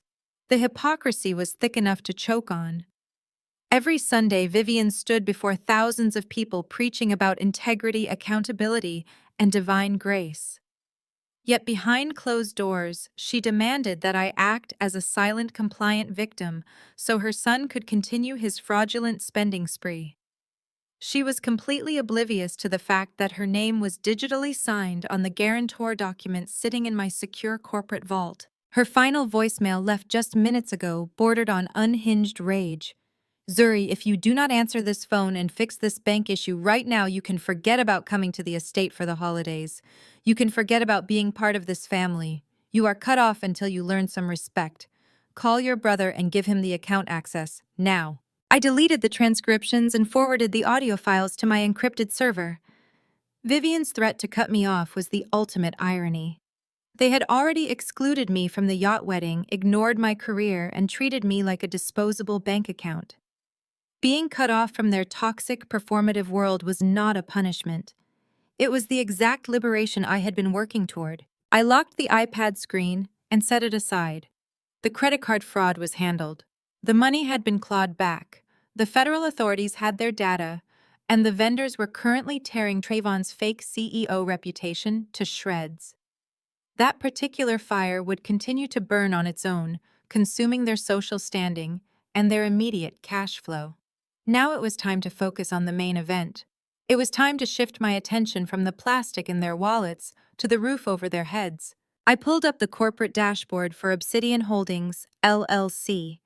The interface was minimalist, designed purely for high-level asset management. I clicked on the Active Portfolio tab and selected the single property currently registered to the entity. Penthouse 42A, Buckhead, Atlanta. I opened the master lease agreement. The 70-page document detailed every single restriction requirement and penalty associated with the sprawling luxury unit. Trayvon and Chantel had signed a standard 12-month commercial residential lease, legally binding themselves to a base rent of $12,500 per month, plus luxury amenities, parking, and premium utility fees. The total monthly liability hovered just over $14,000. When Vanguard Horizon originally processed the lease, they had set the billing cycle to the standard corporate schedule. I looked at the digital calendar displayed on the wall of my office. The days had blurred together during my forensic investigation, but the date was absolute. A slow, deeply satisfied calm washed over me as I registered the date on the calendar. The timing was a perfect, beautiful coincidence of corporate administration. The calendar had officially flipped. The month had turned. It was the first of the month. The rent for the Buckhead penthouse was officially due. Trayvon and Chantel were currently trapped in a spiral of credit card declines, fielding aggressive calls from wedding vendors and desperately trying to maintain their Instagram illusion. They had absolutely zero liquid capital. Trayvon's fake shell company had zero revenue. Chantel had zero assets. Their entire financial existence had been completely dependent on my stolen platinum card, which was now a dead piece of plastic. They had no money to pay the rent, and they had absolutely no idea that their new landlord was not a faceless property management conglomerate willing to offer a standard 5-day grace period. Their new landlord was Obsidian Holdings. Their new landlord was me. I opened the automated billing portal for Obsidian Holdings. With a few precise keystrokes, I generated the official monthly invoice for Penthouse 42A. I included the base rent, the concierge fees, the premium parking charges, and the mandatory building maintenance dues. The total amount due was exactly $14,250. I set the payment deadline to the strictest possible parameter allowed under Georgia commercial real estate law. Payment was due by close of business today. No grace period, no extensions, no leniency. I linked the invoice directly to the email addresses Trayvon and Chantel had provided on their original lease application. I also linked it to the secondary contact emails, the ones belonging to the legally binding guarantors, Vivian and Desmond. I hovered my mouse over the execution button. Once I clicked it, the automated system would blast the massive rent invoice to their phones, demanding immediate payment to a holding company they had never heard of. When that payment inevitably failed to materialize by 5 o'clock, it would trigger the exact legal mechanism I needed to initiate a catastrophic default.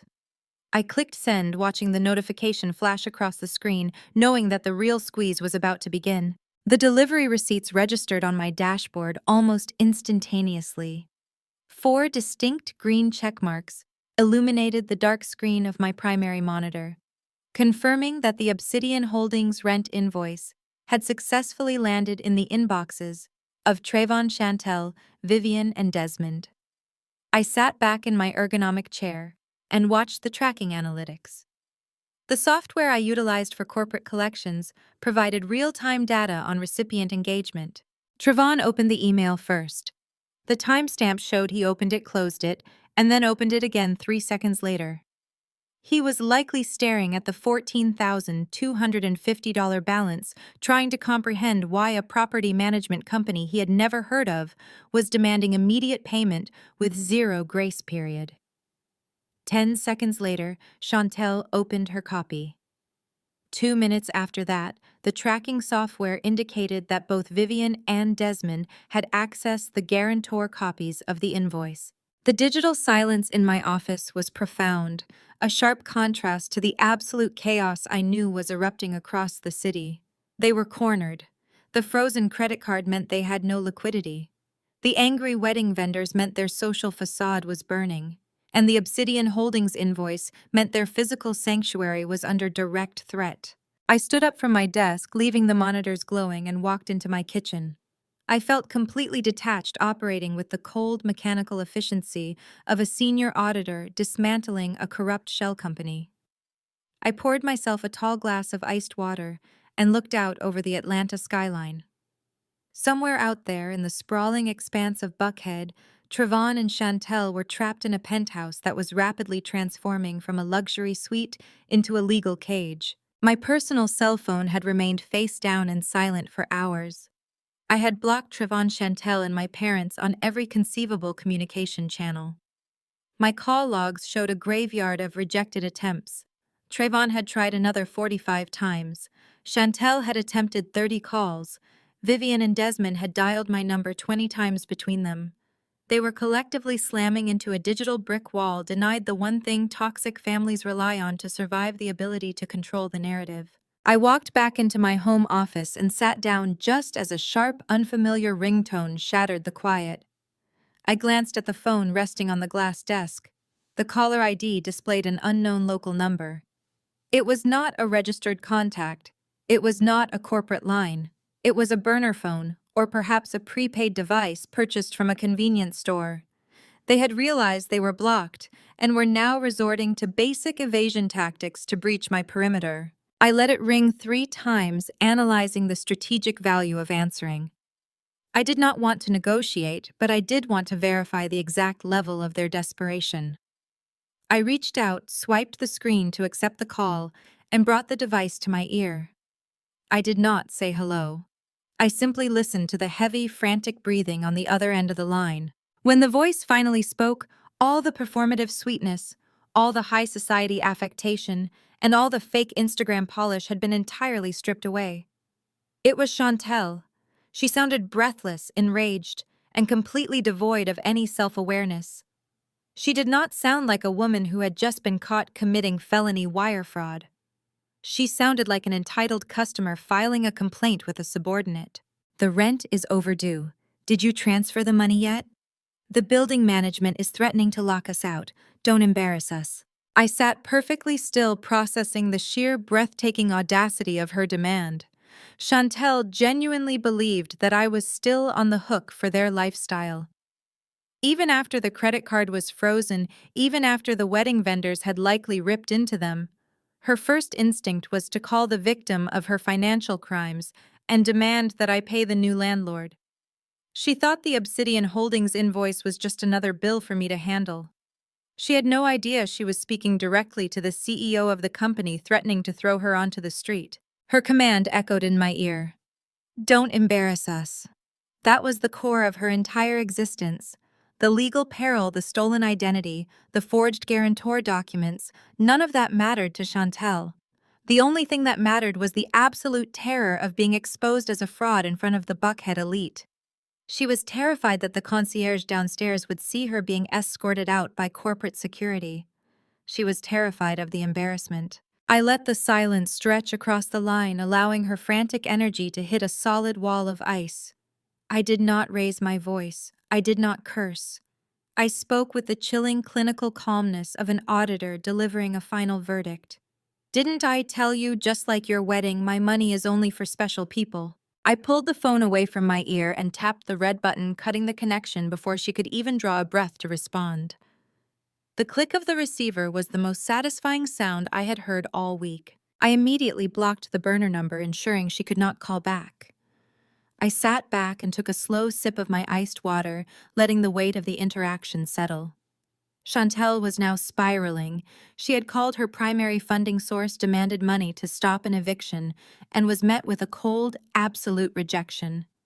She and Trayvon were sitting in that penthouse, staring at an unyielding deadline, possessing absolutely no means to satisfy the debt. But the true squeeze was not about Chantel and Trayvon. They were just the symptoms of the disease. The real disease was Vivian and Desmond. They were the ones who had enabled the fraud. They were the ones who had notarized a forged document leveraging my emergency trust fund. They had co-signed the commercial lease, legally anchoring their own financial future to Trayvon's fake empire. When the Obsidian Holdings invoice landed in their inboxes, they would have instantly recognized the legal peril. Vivian and Desmond lived month to month, maintaining an illusion of wealth funded by church salaries and real estate commissions. They did not have $14,000 in liquid capital sitting in a checking account. They had pledged my trust fund as the collateral, assuming I would never find out, or assuming that if I did, I would simply fall in line and pay the bill to protect the family name. Now they were staring at a corporate demand for payment that explicitly threatened default and asset seizure. The property management company they thought they were dealing with had vanished, replaced by a faceless, aggressive corporate entity named Obsidian Holdings. They had no idea I controlled the entity, but they knew they were legally responsible for the debt. The panic inside the suburban estate must have been absolute. 5 minutes after I ended the call with Chantel, my encrypted tablet chimed with a priority notification. I had blocked their phone numbers, but I maintained a dedicated monitored email address for family emergencies, a digital channel I rarely checked unless absolutely necessary. A new message had just bypassed my filters. The sender was listed as the administrative office of the Atlanta Fellowship Megachurch, the sprawling multi-million-dollar religious empire where my parents held absolute power. I opened the email. It was not a plea for help. It was not an apology for forging my signature or stealing my identity. It was a joint message from Vivian and Desmond, and it was written with the furious, commanding tone of royalty, demanding an audience with a disobedient subject. They did not ask how I was doing.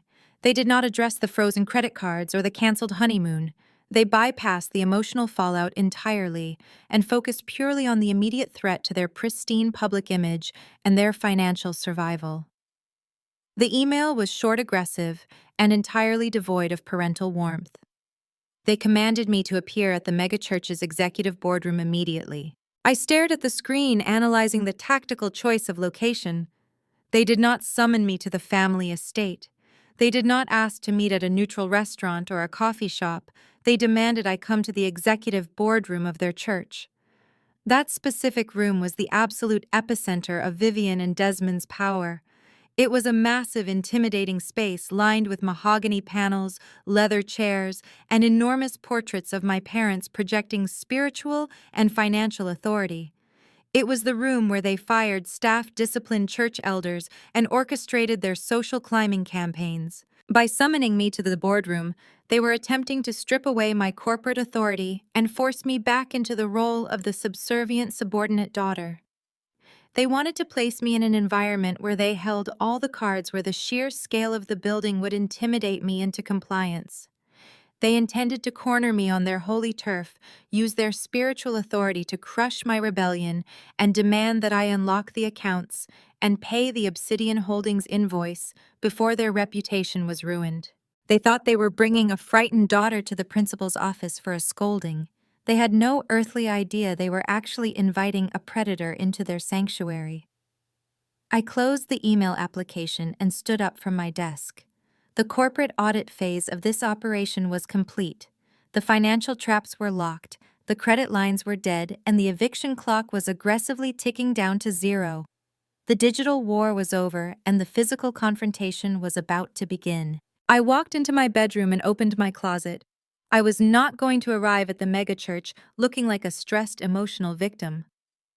I bypassed my casual weekend wear and selected a razor-sharp charcoal gray designer suit, the exact armor I wore when delivering catastrophic audit findings to hostile corporate boards. I paired it with a stark white silk blouse and black stiletto heels that echoed like gavel strikes on hardwood floors. I pulled my hair back into a severe, flawless style, ensuring there was absolutely no softness in my appearance. I was going to step into the heart of their empire and look them dead in the eye. I was going to let them sit in their expensive leather chairs and demand my obedience. I was going to let Vivian preach about family loyalty, and I was going to let Desmond attempt to exert his patriarchal control. I would let them exhaust every single manipulation tactic in their arsenal. And then I was going to drop the Obsidian Holdings ownership documents directly onto their mahogany boardroom table. I grabbed my leather briefcase, slid the encrypted tablet, and the thick, verified legal file inside, and walked out the door of my condo. The drive to the megachurch would take exactly 20 minutes. The destruction of their perfectly curated reality would take considerably less. The drive to the sprawling campus of the Atlanta Fellowship megachurch took exactly 20 minutes, just as I had calculated. The church loomed ahead like a monument to tax-exempt vanity, a massive architectural flex of glass steel and perfectly manicured landscaping that consumed an entire suburban block.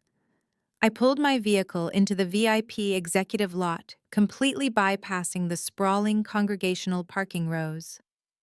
As I stepped out onto the pristine pavement, the thick Georgia humidity hit my face, but I felt absolutely nothing except a deep Arctic calm.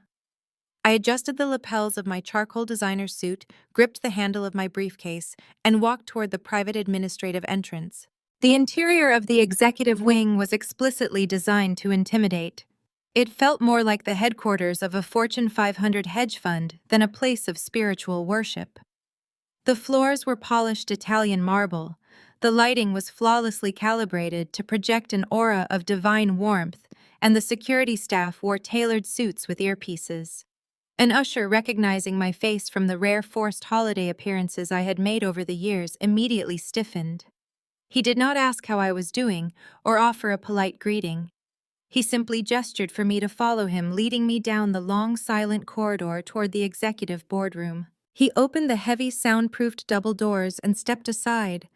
I walked in the sharp, rhythmic strike of my stiletto heels echoing against the hardwood floor. The setup was a textbook psychological ambush.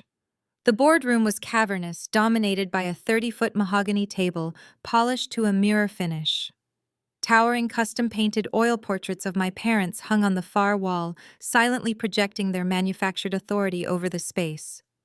They had positioned themselves strategically at the head of the table, flanked by their chosen audience. Desmond sat in his high-backed leather chair, wearing a dark, custom-tailored suit, his hands steepled in front of him. Vivian sat to his right, draped in an elegant conservative dress, her posture rigid, and her face arranged in an expression of pained maternal disappointment. Trayvon and Chantel were seated directly across from them.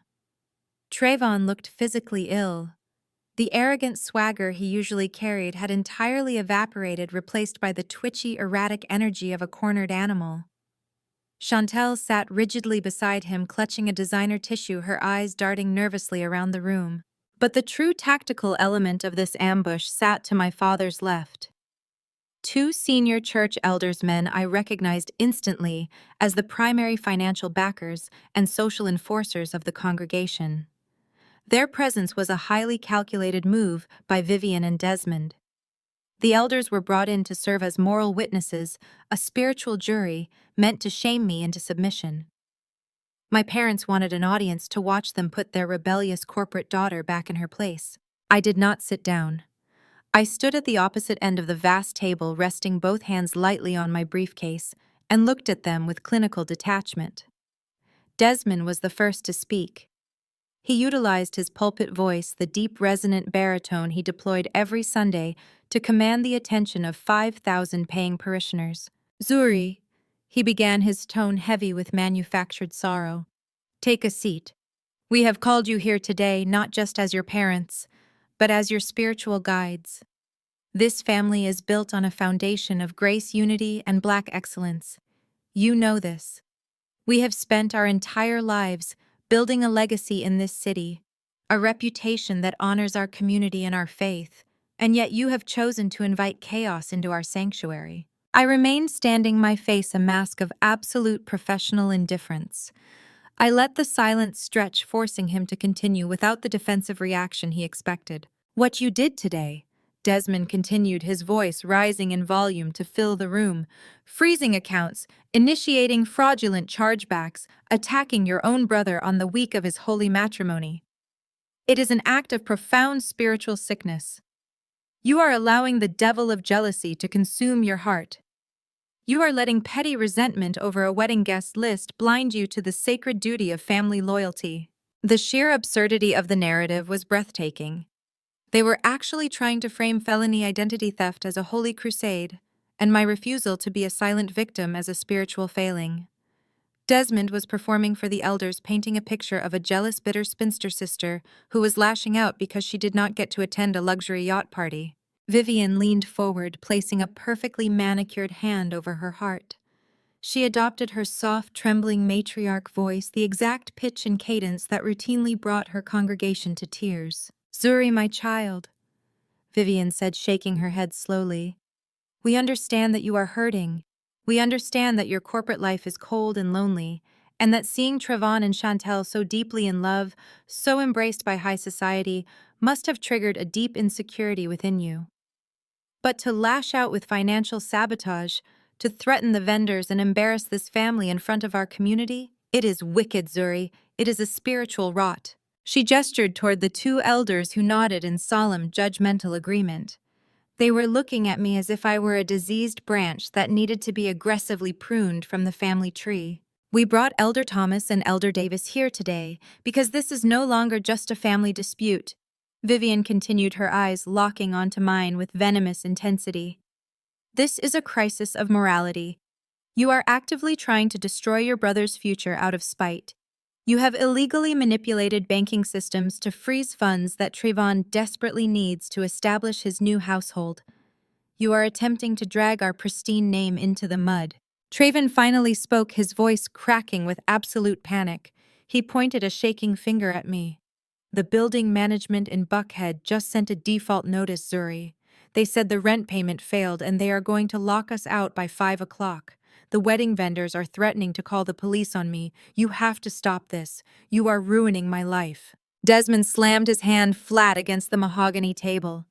The sound cracked like a gunshot, a deliberate display of patriarchal dominance designed to make me flinch. I did not blink. "Enough," Desmond boomed. "We are ending this tantrum right now. We are a family of Black excellence, and we do not handle our disputes through secular sabotage. We protect our own. We shield our blood from secular ruin." He reached into a leather folder on the table and pulled out a single crisp sheet of paper. He slid it across the polished wood until it stopped a few feet in front of me. "This," Desmond said, his voice dropping to a dangerous commanding register, "is a retroactive authorization form. My attorneys drafted it an hour ago. It legally states that you gave Trevon verbal permission to utilize your credit lines, up to $200,000, and that you willingly acted as a guarantor for his residential lease.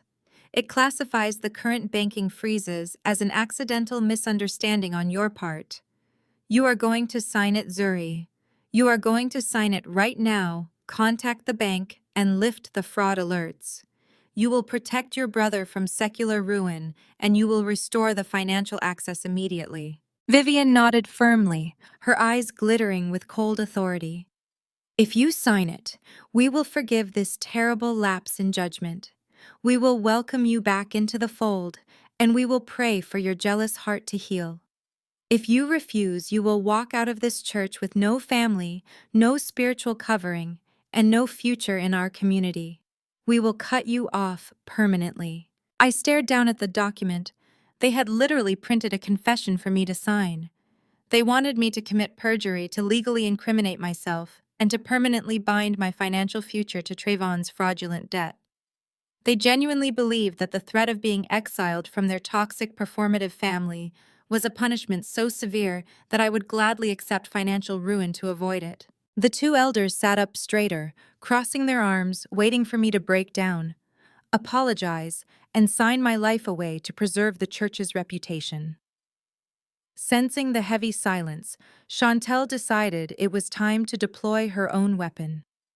She realized that the intimidation tactics needed an emotional anchor to truly sell the narrative to the elders. She buried her face in her hands and let out a loud theatrical sob. "I just do not understand why she hates me so much," Chantel wailed, her shoulders shaking violently. She peered through her fingers, ensuring the elders were watching her performance. "We just wanted a beautiful start to our lives together.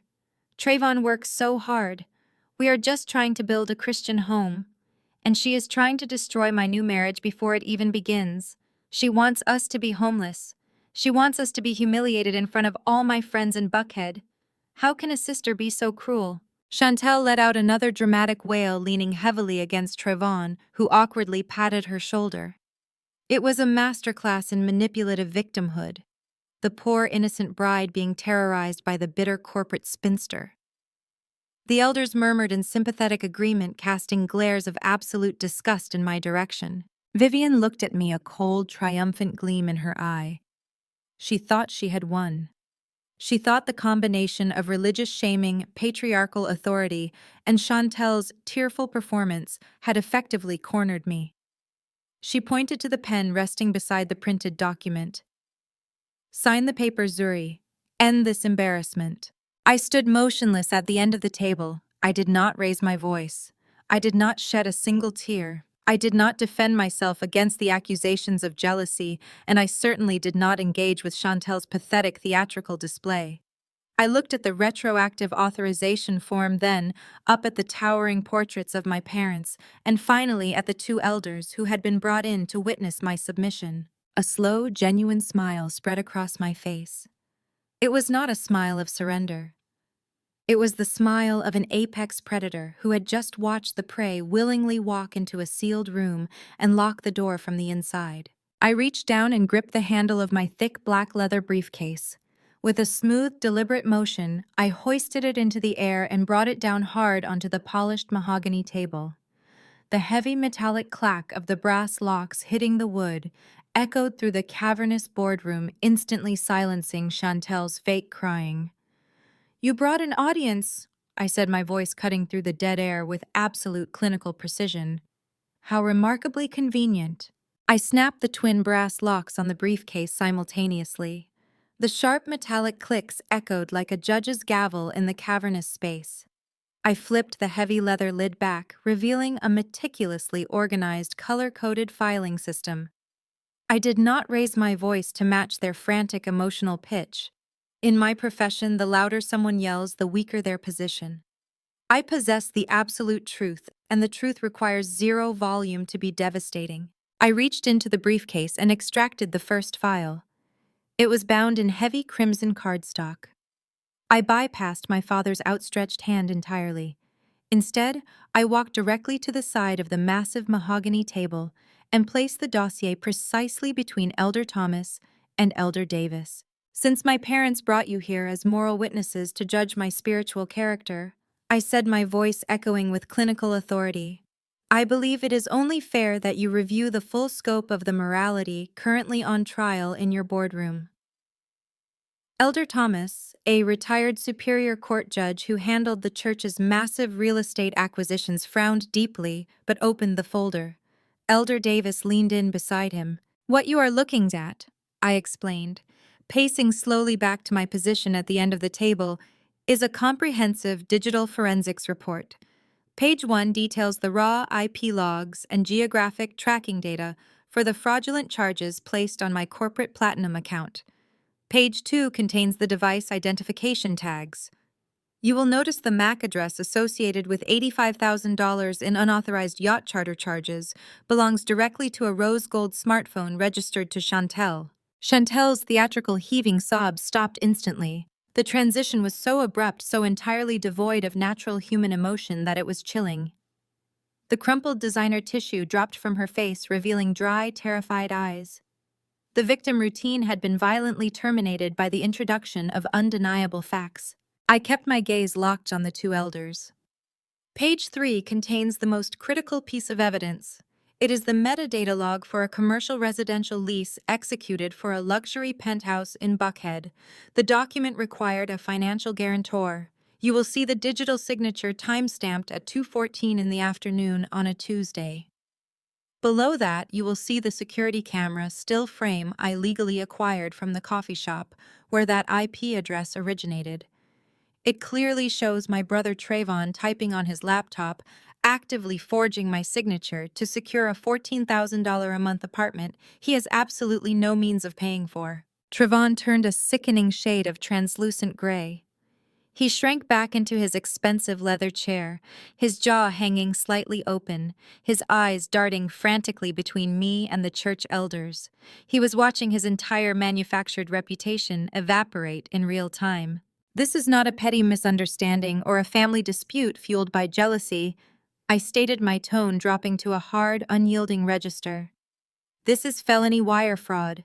It is aggravated identity theft. It is the interstate transmission of stolen funds. These are federal crimes carrying mandatory minimum sentencing. Vanguard Horizon's fraud division has already processed the chargebacks, and the federal authorities have been provided with the exact data packet you are currently holding." Elder Thomas slowly looked up from the crimson folder. The expression on his face had shifted from pious judgment to absolute unadulterated horror. He was a man who understood the law. He understood liability. He suddenly realized that Vivian and Desmond had summoned him to this room not to mediate a sibling rivalry, but to actively pressure a victim into covering up a federal crime committed by the pastor's son. "Desmond," Elder Thomas said, his voice grave and shaking slightly. "Is this true? Did Trayvon forge these documents?" My father opened his mouth, but no sound came out. The booming pulpit voice had abandoned him. He looked at the undeniable photographic evidence resting on the table and realized there was no spiritual platitude that could explain away a digital IP log. "And as for the innocent bride," I continued, not allowing the silence to settle. I reached back into the briefcase and pulled out a navy blue folder. I tossed it onto the center of the table. It slid smoothly across the polished wood, stopping directly in front of Chantel. "Since we are discussing secular ruin, we should address the foundation of this marriage," I said, stepping toward her. Chantel pressed herself flat against the back of her chair, as if I were holding a weapon. "You wanted the elders to believe I was trying to destroy your elite social standing. The problem with that narrative is that your elite standing is a complete hallucination." I looked down at her, stripping away every ounce of her fake socialite armor. "That folder contains a deep dive, financial background check on your immediate family, Chantel, the prominent medical supply company your father supposedly owns. It went into Chapter 7 bankruptcy 3 months ago. The estate in Alpharetta. It is currently facing foreclosure proceedings. The luxury vehicles your parents drove to the wedding leased and currently flagged for repossession. You currently have 6 active IRS tax liens filed against your family name." Trayvon's head snapped toward his new wife. The shock on his face was genuine, raw, and entirely pathetic. He had targeted Chantel because he believed her family possessed the generational wealth necessary to fund his startup delusions and elevate his status. He thought he was marrying into a high-net-worth dynasty that would overlook his lack of personal capital. "She is entirely broke, Trayvon," I said, offering him a cold, pitying smile. "She targeted you because you drove a leased sports car and threw around the name of a megachurch. She thought she was securing a wealthy pastor's son who could bail her family out of bankruptcy. You targeted her because you thought she was an elite heiress. You are 2 unemployed grifters who accidentally conned each other, and you funded your entire fake fairy tale using my stolen credit card." The silence in the boardroom was absolute. It was the kind of heavy, suffocating quiet that follows a fatal car crash. Chantel was staring at the table, her chest rising and falling in rapid, shallow breaths of total humiliation. She had been exposed in front of her new husband, her powerful new in-laws, and the senior leadership of the church. The designer clothes she wore suddenly looked like a cheap Halloween costume. Trayvon buried his face in his hands, letting out a low, pathetic groan. The realization that he had married a bankrupt fraudster, combined with the looming threat of federal prison, had completely broken his arrogant spirit. He had nothing left. The 2 elders were openly staring at Vivian and Desmond with expressions of profound disgust. The pristine, holy image of the Black Excellence family had been gutted, revealing a core of deceit, theft, and desperate social climbing. That was when Vivian finally snapped. The carefully curated mask of the elegant spiritual matriarch shattered into 1,000 pieces. She realized that the elders were lost. She realized that the narrative was dead. She realized that her golden son was facing criminal charges, and that her new daughter-in-law was a broke liability. Cornered and desperate, Vivian abandoned her church persona and resorted to raw, vicious panic. She stood up so violently that her heavy leather chair slammed backward into the mahogany paneling. "Stop it!" Vivian shrieked, her voice shrill and echoing wildly off the high ceilings. She slammed her manicured hands flat against the boardroom table, glaring at me with unhinged fury. "You stop this right now, Zuri. You are tearing this family apart over numbers on a piece of paper. We are your blood." She reached out and tried to snatch the crimson folder away from Elder Thomas, but the retired judge swiftly pulled it out of her reach, his eyes narrowing at her erratic behavior. "Family protects family," Vivian yelled, entirely abandoning any semblance of dignity. She pointed a trembling finger at my face. "You have more money than you know what to do with. You sit in your glass office hoarding wealth while your brother is trying to build a legacy. You owe him this. You owe us this. We raised you. We put a roof over your head. And this is how you repay us, by bringing secular documents into the house of the Lord to shame your own flesh and blood." She was breathing heavily, her chest heaving, her eyes wild with the terror of losing control. She turned to the elders, her voice taking on a desperate, pleading tone. "Do not look at those papers," Vivian commanded them, pointing at the files. "This is a private, internal family matter. The devil is using her to attack this ministry. We will handle the debt. We will cover the credit cards. Trevon made a small mistake, but we protect our own in this family. Family protects family." I stood perfectly still, watching the matriarch of the Atlanta Fellowship megachurch publicly unravel. She was explicitly demanding that senior church leadership ignore a felony crime to protect her son. She was admitting in front of witnesses that she believed family loyalty superseded the law, morality, and basic human decency. I waited until her shouting echoed away into the silence of the room. I looked at my mother, absorbing the sheer toxic entitlement radiating from her posture. "You are absolutely right, Vivian," I said, my voice dropping to a low, lethal whisper that forced everyone in the room to lean forward. "Family protects family, and since you are so eager to protect Trayvon's financial mistakes, I brought the documentation that proves exactly how far you are willing to go to cover for him." I reached into the black leather briefcase one last time. I pulled out the final folder. It was thicker than the others, bound in heavy, unmarked black cardstock. I locked eyes with my mother and slid the final, most devastating folder across the polished table. The heavy black cardstock glided smoothly over the polished mahogany. Vivian lunged for it, her manicured nails scraping the wood in a desperate, frantic bid to intercept the document. But Elder Thomas was faster. The retired Superior Court judge placed his large, weathered hand firmly over the file, stopping its momentum dead in the center of the table. He looked at my mother, his eyes narrowing at her sudden, uncharacteristic display of panic. I did not break eye contact with Vivian. I watched the blood drain entirely from her face. She knew exactly what kind of paper trail she and Desmond had left behind. They had always operated under the arrogant assumption that their spiritual authority placed them above secular scrutiny. They believed that because they controlled the church, they controlled the reality within its walls. They never anticipated an apex corporate auditor treating their holy empire like a corrupt shell company. When Vanguard Horizon flagged Trayvon's fraudulent lease agreement, standard protocol required a deep dive into the financial stability of the guarantors. I explained, my voice echoing evenly across the vast boardroom. "To verify your ability to cover a $14,000 a month penthouse, my algorithms automatically pulled the public tax filings, the corporate registry data, and the associated nonprofit disclosures linked to your names. What I found was not a temporary lapse in judgment. I found a systematic multi-year embezzlement operation." Elder Thomas opened the black folder. The crisp, brightly lit room seemed to plunge into a suffocating silence.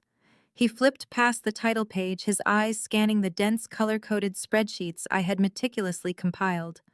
Beside him, Elder Davis leaned in, adjusting his reading glasses. Traven's Phantom Tech Company was not his first failure, I stated, turning my gaze to the elders. He has registered 3 previous limited liability companies over the last 4 years: a cryptocurrency startup, a luxury dropshipping enterprise, and a boutique marketing firm. All 3 generated 0 legitimate revenue. All 3 went functionally bankrupt. Yet Trayvon has continually driven leased sports cars, worn designer suits, and maintained residence in premium zip codes. The math did not align, so I followed the capital. I walked slowly around the edge of the table, my stiletto heels providing a sharp, rhythmic underscore to the devastation I was delivering.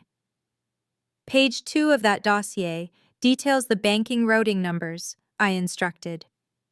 You will see that Trayvon's failed ventures were kept afloat by massive regular influxes of untraceable cash. Those wire transfers did not originate from angel investors or venture capital firms. They originated directly from the Atlanta Fellowship Community Outreach Fund. Elder Davis gasped audibly. He was the senior official overseeing the church's charitable initiatives. He was the man who looked struggling parishioners in the eye and told them the church could not afford to help with their heating bills or medical debts due to budget shortfalls. Look at the ledger on page 4, I commanded. Elder Thomas turned the page, his hands beginning to tremble with absolute fury. 2 years ago, $50,000 earmarked for the Affordable Housing Initiative was wired to an offshore consulting firm.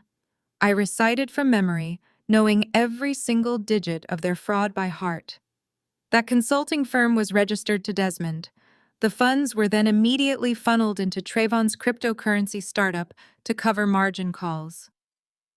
Last year, $75,000 from the Youth Scholarship Drive was diverted under the guise of an anonymous administrative expense. The routing numbers prove that money went directly to cover the deposit on the suburban estate's pool renovations and Vivian's personal styling retainers. "This is a lie!" Desmond bellowed, surging to his feet.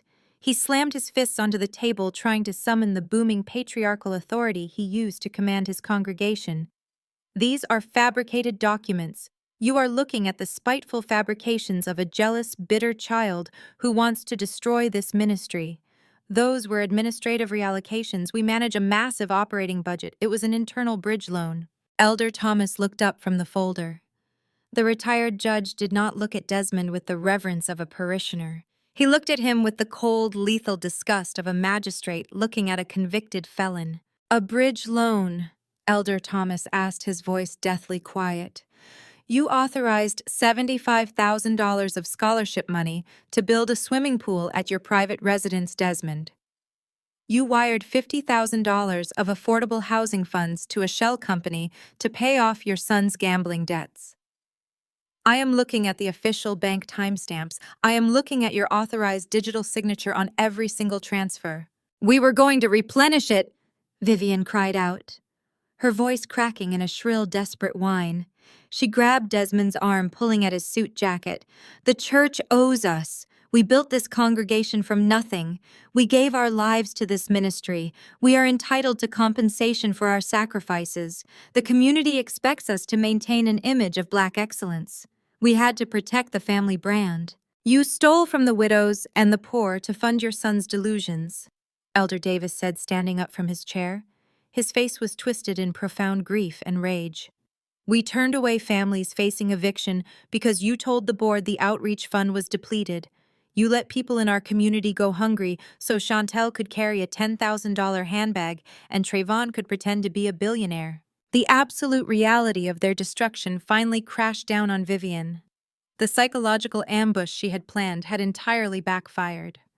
She had brought the elders into this room to shame me, to force me into compliance under the weight of their spiritual authority. Instead, she had hand-delivered the exact audience I needed to execute her social and financial ruin. A public audit meant public disgrace. The elite circles of Atlanta, the wealthy socialites she desperately courted, the country club board members, they would all shun her. The designer clothes, the luxury vehicles, the sprawling estate, it was all purchased with stolen charity money. Her entire kingdom was built on the backs of the vulnerable people she preached to every Sunday. Vivian collapsed into her chair. The proud, untouchable matriarch vanished, replaced by a terrified, weeping woman facing the very real threat of federal prison. She looked at me, her face streaked with mascara, completely abandoning her pride. "Please, Zuri," Vivian begged, her voice a wet, ragged sob. She reached her hands out toward me across the table. "Please stop this. I am your mother. I gave birth to you. They will take the house. The government will seize everything. We will be ruined. I am begging you, please withdraw the files. We will pay you back. We will do whatever you want. Please have mercy on your family." I looked at her outstretched hands. I felt absolutely nothing. There was no pity, no lingering daughterly affection, no urge to comfort her. "You do not have a family, Vivian," I said, my tone as cold and unyielding as concrete. "You have a business model, and your business model is bankrupt." Elder Thomas closed the black folder. He did not ask for a vote. He did not suggest a prayer or a period of spiritual reflection. He operated with the swift, decisive action of a man protecting a multi-million-dollar institution from a terminal liability. "Desmond," Elder Thomas declared, his voice carrying the finality of a judge delivering a sentence, "you are stripped of your pastoral duties effective immediately. You are suspended from the executive board without pay. You will hand over your access keys, your corporate credit cards, and your administrative passwords before you leave this room." Desmond opened his mouth to argue, but Elder Davis cut him off. "We are locking down the servers," Elder Davis added, his voice shaking with restrained fury. "We are initiating a full, independent legal and forensic audit of every single account tied to this church over the last decade. If these ledgers are accurate, Desmond and I pray to God they are not, we will have no choice but to contact the district attorney and hand over everything." The room descended into a chaotic, fragmented nightmare. Desmond sank into his chair, staring blankly at the wall, a broken man who had just lost his entire empire in the span of 5 minutes. Vivian was weeping uncontrollably on the floor, her elegant dress pooling around her as she rocked back and forth, mourning the death of her social status. Chantel sat frozen in her seat, clutching her designer bag, looking wildly between the door and her new husband, calculating how quickly she could file for an annulment to distance herself from the incoming federal indictments. And then there was Trayvon. Even as the walls of his parents' empire collapsed into ash, even as the threat of prison loomed over his family, Trayvon's pathological narcissism refused to accept defeat. His ego was a parasite that could not comprehend its own death. He looked at his weeping mother, his disgraced father, and then he looked at me. He jumped to his feet, his face flushed with a manic, desperate energy. He pointed a finger at my face, clinging to the only piece of his fake reality he thought he still controlled. "You think you won!" Trayvon yelled, his voice cracking hysterically. "You think you can just come in here and destroy us? You're nothing but a bitter, lonely auditor. We don't need the church's money. We don't need your credit cards. You can't do this to me. We still have the penthouse. I'm still a CEO. We have a $14,000 a month luxury suite in Buckhead, and you can't touch it." I did not answer him. I did not need to. I simply looked at my watch. Trayvon opened the email first. The timestamp showed he opened it, closed it, and then opened it again 3 seconds later. He was likely staring at the $14,250 balance, trying to comprehend why a property management company he had never heard of was demanding immediate payment with 0 grace period. 10 seconds later, Chantel opened her copy. 2 minutes after that, the tracking software indicated that both Vivian and Desmond had accessed the guarantor copies of the invoice. The digital silence in my office was profound, a sharp contrast to the absolute chaos I knew was erupting across the city. They were cornered. The frozen credit card meant they had no liquidity. The angry wedding vendors meant their social facade was burning. And the Obsidian Holdings invoice meant their physical sanctuary was under direct threat. I stood up from my desk, leaving the monitors glowing, and walked into my kitchen. I felt completely detached, operating with the cold, mechanical efficiency of a senior auditor dismantling a corrupt shell company. I poured myself a tall glass of iced water and looked out over the Atlanta skyline.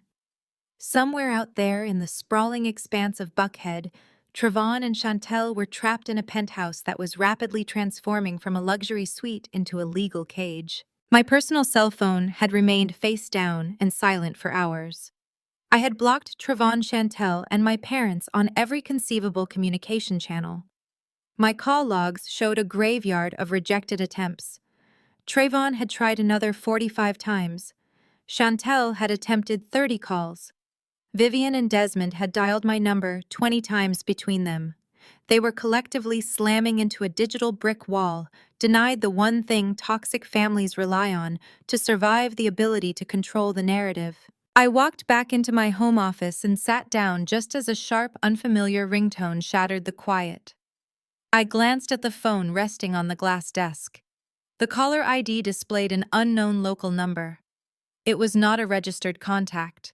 It was not a corporate line. It was a burner phone, or perhaps a prepaid device purchased from a convenience store. They had realized they were blocked and were now resorting to basic evasion tactics to breach my perimeter. I let it ring 3 times, analyzing the strategic value of answering. I did not want to negotiate, but I did want to verify the exact level of their desperation. I reached out, swiped the screen to accept the call, and brought the device to my ear. I did not say hello. I simply listened to the heavy, frantic breathing on the other end of the line. When the voice finally spoke, all the performative sweetness, all the high society affectation, and all the fake Instagram polish had been entirely stripped away. It was Chantel. She sounded breathless, enraged, and completely devoid of any self-awareness. She did not sound like a woman who had just been caught committing felony wire fraud. She sounded like an entitled customer filing a complaint with a subordinate. "The rent is overdue. Did you transfer the money yet? The building management is threatening to lock us out. Don't embarrass us." I sat perfectly still, processing the sheer, breathtaking audacity of her demand. Chantel genuinely believed that I was still on the hook for their lifestyle. Even after the credit card was frozen, even after the wedding vendors had likely ripped into them, her first instinct was to call the victim of her financial crimes and demand that I pay the new landlord. She thought the Obsidian Holdings invoice was just another bill for me to handle. She had no idea she was speaking directly to the CEO of the company, threatening to throw her onto the street. Her command echoed in my ear. "Don't embarrass us." That was the core of her entire existence. The legal peril, the stolen identity, the forged guarantor documents, none of that mattered to Chantel. The only thing that mattered was the absolute terror of being exposed as a fraud in front of the Buckhead elite. She was terrified that the concierge downstairs would see her being escorted out by corporate security. She was terrified of the embarrassment. I let the silence stretch across the line, allowing her frantic energy to hit a solid wall of ice. I did not raise my voice. I did not curse. I spoke with the chilling clinical calmness of an auditor delivering a final verdict. "Didn't I tell you? Just like your wedding, my money is only for special people." I pulled the phone away from my ear and tapped the red button, cutting the connection before she could even draw a breath to respond. The click of the receiver was the most satisfying sound I had heard all week. I immediately blocked the burner number, ensuring she could not call back. I sat back and took a slow sip of my iced water, letting the weight of the interaction settle. Chantel was now spiraling. She had called her primary funding source, demanded money to stop an eviction, and was met with a cold, absolute rejection. She and Trevon were sitting in that penthouse staring at an unyielding deadline, possessing absolutely no means to satisfy the debt. But the true squeeze was not about Chantel and Trevon. They were just the symptoms of the disease. The real disease was Vivian and Desmond. They were the ones who had enabled the fraud. They were the ones who had notarized a forged document, leveraging my emergency trust fund. They had co-signed the commercial lease, legally anchoring their own financial future to Trayvon's fake empire. When the Obsidian Holdings invoice landed in their inboxes, they would have instantly recognized the legal peril. Vivian and Desmond lived month to month, maintaining an illusion of wealth, funded by church salaries and real estate commissions. They did not have $14,000 in liquid capital sitting in a checking account. They had pledged my trust fund as the collateral, assuming I would never find out, or assuming that if I did, I would simply fall in line and pay the bill to protect the family name. Now they were staring at a corporate demand for payment that explicitly threatened default and asset seizure. The property management company they thought they were dealing with had vanished, replaced by a faceless, aggressive corporate entity named Obsidian Holdings. They had no idea I controlled the entity, but they knew they were legally responsible for the debt.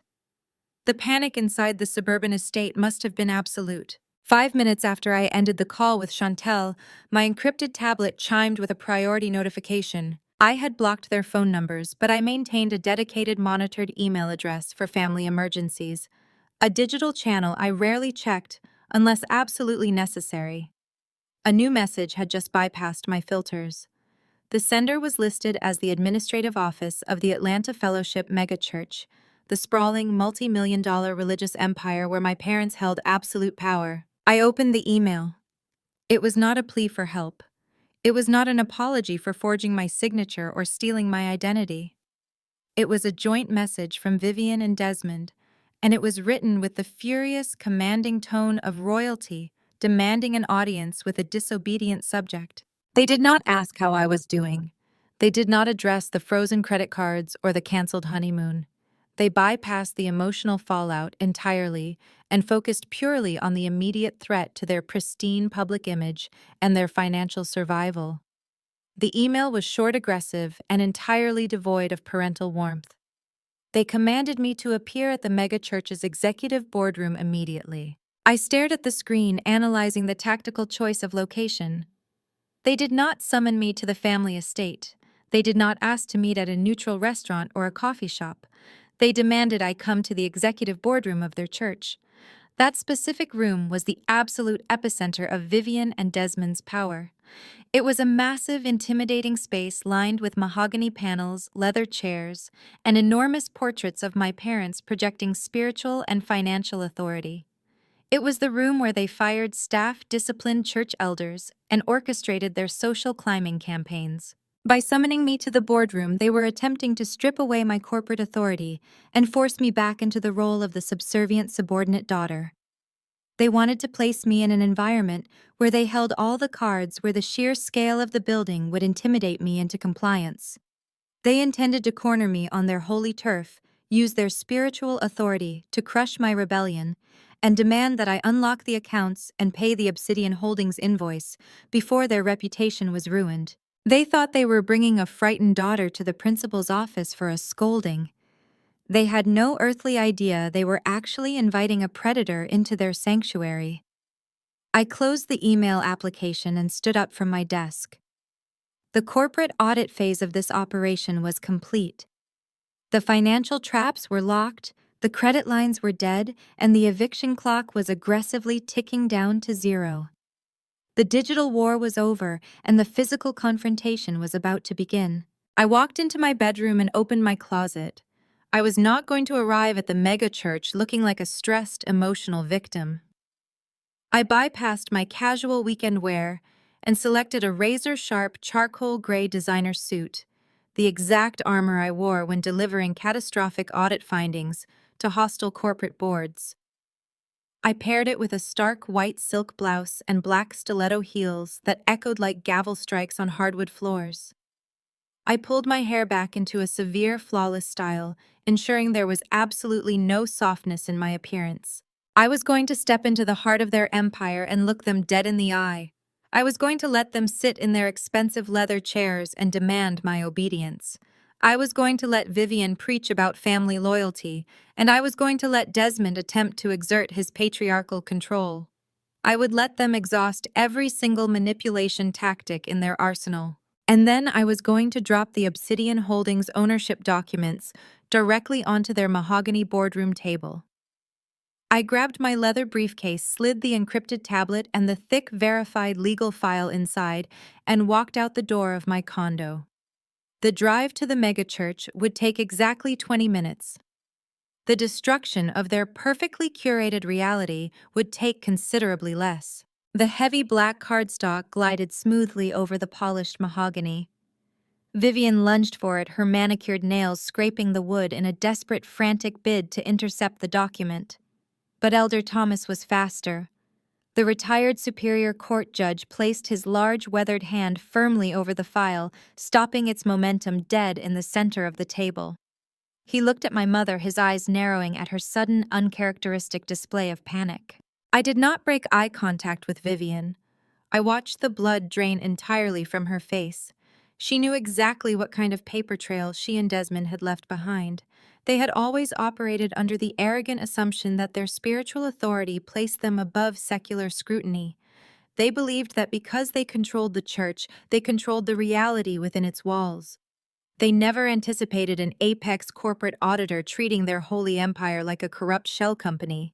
When Vanguard Horizon flagged Trayvon's fraudulent lease agreement, standard protocol required a deep dive into the financial stability of the guarantors.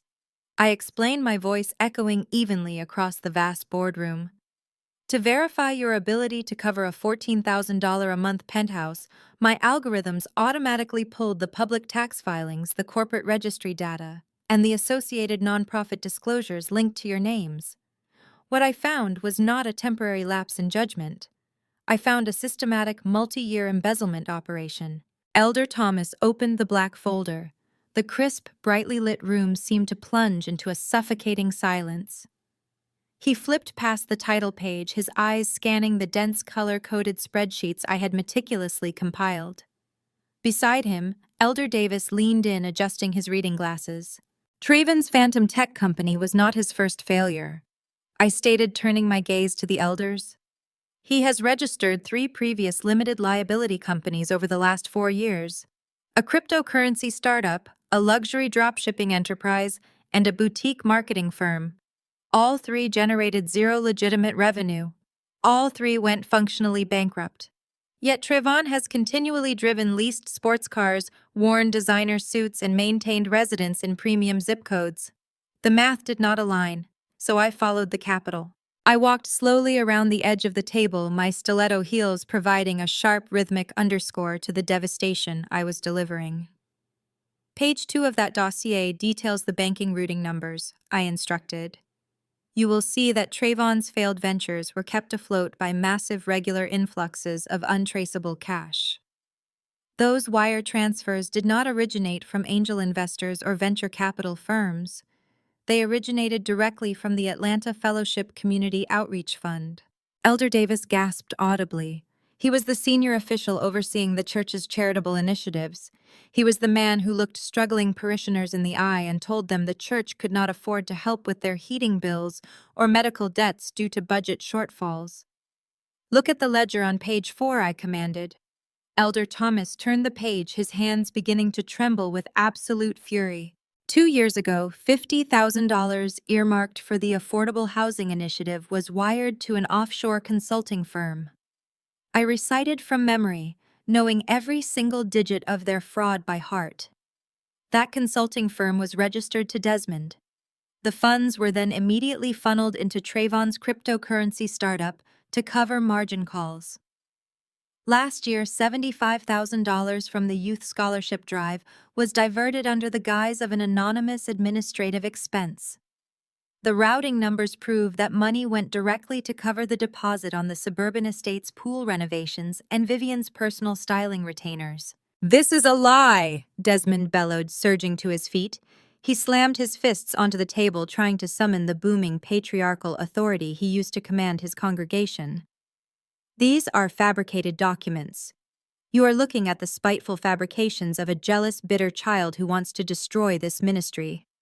Those were administrative reallocations. We manage a massive operating budget. It was an internal bridge loan." Elder Thomas looked up from the folder. The retired judge did not look at Desmond with the reverence of a parishioner. He looked at him with the cold, lethal disgust of a magistrate looking at a convicted felon. "A bridge loan?" Elder Thomas asked, his voice deathly quiet. "You authorized $75,000 of scholarship money to build a swimming pool at your private residence, Desmond. You wired $50,000 of affordable housing funds to a shell company to pay off your son's gambling debts. I am looking at the official bank timestamps. I am looking at your authorized digital signature on every single transfer. We were going to replenish it, Vivian cried out, her voice cracking in a shrill, desperate whine. She grabbed Desmond's arm, pulling at his suit jacket. The church owes us. We built this congregation from nothing. We gave our lives to this ministry. We are entitled to compensation for our sacrifices. The community expects us to maintain an image of Black excellence. We had to protect the family brand. You stole from the widows and the poor to fund your son's delusions, Elder Davis said, standing up from his chair. His face was twisted in profound grief and rage. We turned away families facing eviction because you told the board the outreach fund was depleted. You let people in our community go hungry so Chantel could carry a $10,000 handbag and Trayvon could pretend to be a billionaire. The absolute reality of their destruction finally crashed down on Vivian. The psychological ambush she had planned had entirely backfired. She had brought the elders into this room to shame me, to force me into compliance under the weight of their spiritual authority. Instead, she had hand-delivered the exact audience I needed to execute her social and financial ruin. A public audit meant public disgrace. The elite circles of Atlanta, the wealthy socialites she desperately courted, the country club board members, they would all shun her. The designer clothes, the luxury vehicles, the sprawling estate, it was all purchased with stolen charity money.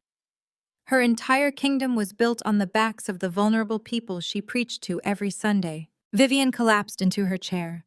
The proud, untouchable matriarch vanished, replaced by a terrified, weeping woman facing the very real threat of federal prison. She looked at me, her face streaked with mascara, completely abandoning her pride. "Please, Zuri," Vivian begged, her voice a wet, ragged sob. She reached her hands out toward me across the table. "Please stop this. I am your mother. I gave birth to you. They will take the house. The government will seize everything. We will be ruined. I am begging you, please withdraw the files. We will pay you back. We will do whatever you want. Please have mercy on your family." I looked at her outstretched hands. I felt absolutely nothing. There was no pity, no lingering daughterly affection, no urge to comfort her. "You do not have a family, Vivian," I said, my tone as cold and unyielding as concrete. "You have a business model, and your business model is bankrupt." Elder Thomas closed the black folder. He did not ask for a vote. He did not suggest a prayer or a period of spiritual reflection. He operated with the swift, decisive action of a man protecting a multi-million-dollar institution from a terminal liability. "Desmond," Elder Thomas declared, his voice carrying the finality of a judge delivering a sentence, "you are stripped of your pastoral duties, effective immediately. You are suspended from the executive board without pay. You will hand over your access keys, your corporate credit cards, and your administrative passwords before you leave this room." Desmond opened his mouth to argue, but Elder Davis cut him off. "We are locking down the servers," Elder Davis added, his voice shaking with restrained fury. "We are initiating a full, independent legal and forensic audit of every single account tied to this church over the last decade. If these ledgers are accurate, Desmond and I pray to God they are not, we will have no choice but to contact the district attorney and hand over everything." The room descended into a chaotic, fragmented nightmare. Desmond sank into his chair, staring blankly at the wall, a broken man who had just lost his entire empire in the span of 5 minutes. Vivian was weeping uncontrollably on the floor, her elegant dress pooling around her as she rocked back and forth, mourning the death of her social status. Chantel sat frozen in her seat, clutching her designer bag, looking wildly between the door and her new husband, calculating how quickly she could file for an annulment to distance herself from the incoming federal indictments. And then there was Trayvon. Even as the walls of his parents' empire collapsed into ash, even as the threat of prison loomed over his family, Trayvon's pathological narcissism refused to accept defeat. His ego was a parasite that could not comprehend its own death. He looked at his weeping mother, his disgraced father, and then he looked at me. He jumped to his feet, his face flushed with a manic, desperate energy. He pointed a finger at my face, clinging to the only piece of his fake reality he thought he still controlled. "You think you won?" Trayvon yelled, his voice cracking hysterically. "You think you can just come in here and destroy us? You're nothing but a bitter, lonely auditor. We don't need the church's money. We don't need your credit cards. You can't do this to me. We still have the penthouse. I'm still a CEO. We have a $14,000 a month luxury suite in Buckhead and you can't touch it. I did not answer him. I did not need to. I simply looked at my watch. It was exactly 5 o'clock. The deadline had passed. I reached into the inner compartment of my briefcase and extracted one final document. It was not bound in standard corporate cardstock. It was encased in a heavy archival quality portfolio bearing the gold-embossed crest of Obsidian Holdings, LLC. I tossed it onto the mahogany surface. It slid with frictionless precision, coming to a dead stop right against Trayvon's white-knuckled fists. "You do not have a penthouse, Trayvon," I said, my voice echoing with absolute clinical finality. "You have a commercial residential lease that defaulted precisely 60 seconds ago. You assumed Obsidian Holdings was just a faceless property management firm. You failed to realize that when your luxury building ran into liquidity issues last quarter, my primary investment group purchased the debt. I am the sole proprietor of Obsidian Holdings. I own the deed to Penthouse 42A. I am your landlord." Trayvon stared at the embossed crest as if it were a venomous snake. The blood drained from his face so rapidly, I thought he might faint. The manic, desperate energy that had sustained his delusion finally snapped. The realization hit him with the force of a freight train. He was not just broke, he was a trespasser in my property, and the eviction notice sitting in his inbox was not an idle threat. It was a legally binding execution order. "You," Trayvon gasped, his voice barely a whisper, "you bought the building." "I bought the debt," I corrected coldly. "Because unlike you, I understand how to build real capital. You forged my signature on the guarantor documents to secure a lifestyle you could not afford utilizing a shell company with zero revenue. You handed me the legal right to evict you the moment the payment failed, and the payment just failed." Right on cue, the heavy, soundproof double doors of the executive boardroom swung open. The two church elders who had been sitting in stunned silence practically jumped out of their leather chairs. Vivian let out a sharp, breathless gasp from the floor. Desmond froze his eyes, widening in absolute terror. A team of 4 private corporate security contractors stepped into the room, their dark suits and earpieces a stark contrast to the religious opulence of the space. They were immediately followed by 2 uniformed deputies from the local sheriff's department. The officers moved with purposeful, unyielding authority. The lead deputy held a thick stack of paperwork in his left hand, his right hand resting casually near his utility belt. "Trayvon Adams!" the lead deputy announced, his voice booming across the silent boardroom. Trayvon scrambled backward, his chair tipping over and crashing onto the marble floor. He pressed himself against the mahogany paneling, holding his hands up in a pathetic defensive gesture. "No," Trayvon stammered, shaking his head violently. "No, this is a mistake. My father is the pastor here. We are a good family. You cannot do this." The deputy ignored the plea entirely. He stepped forward, bridging the distance in 3 long strides.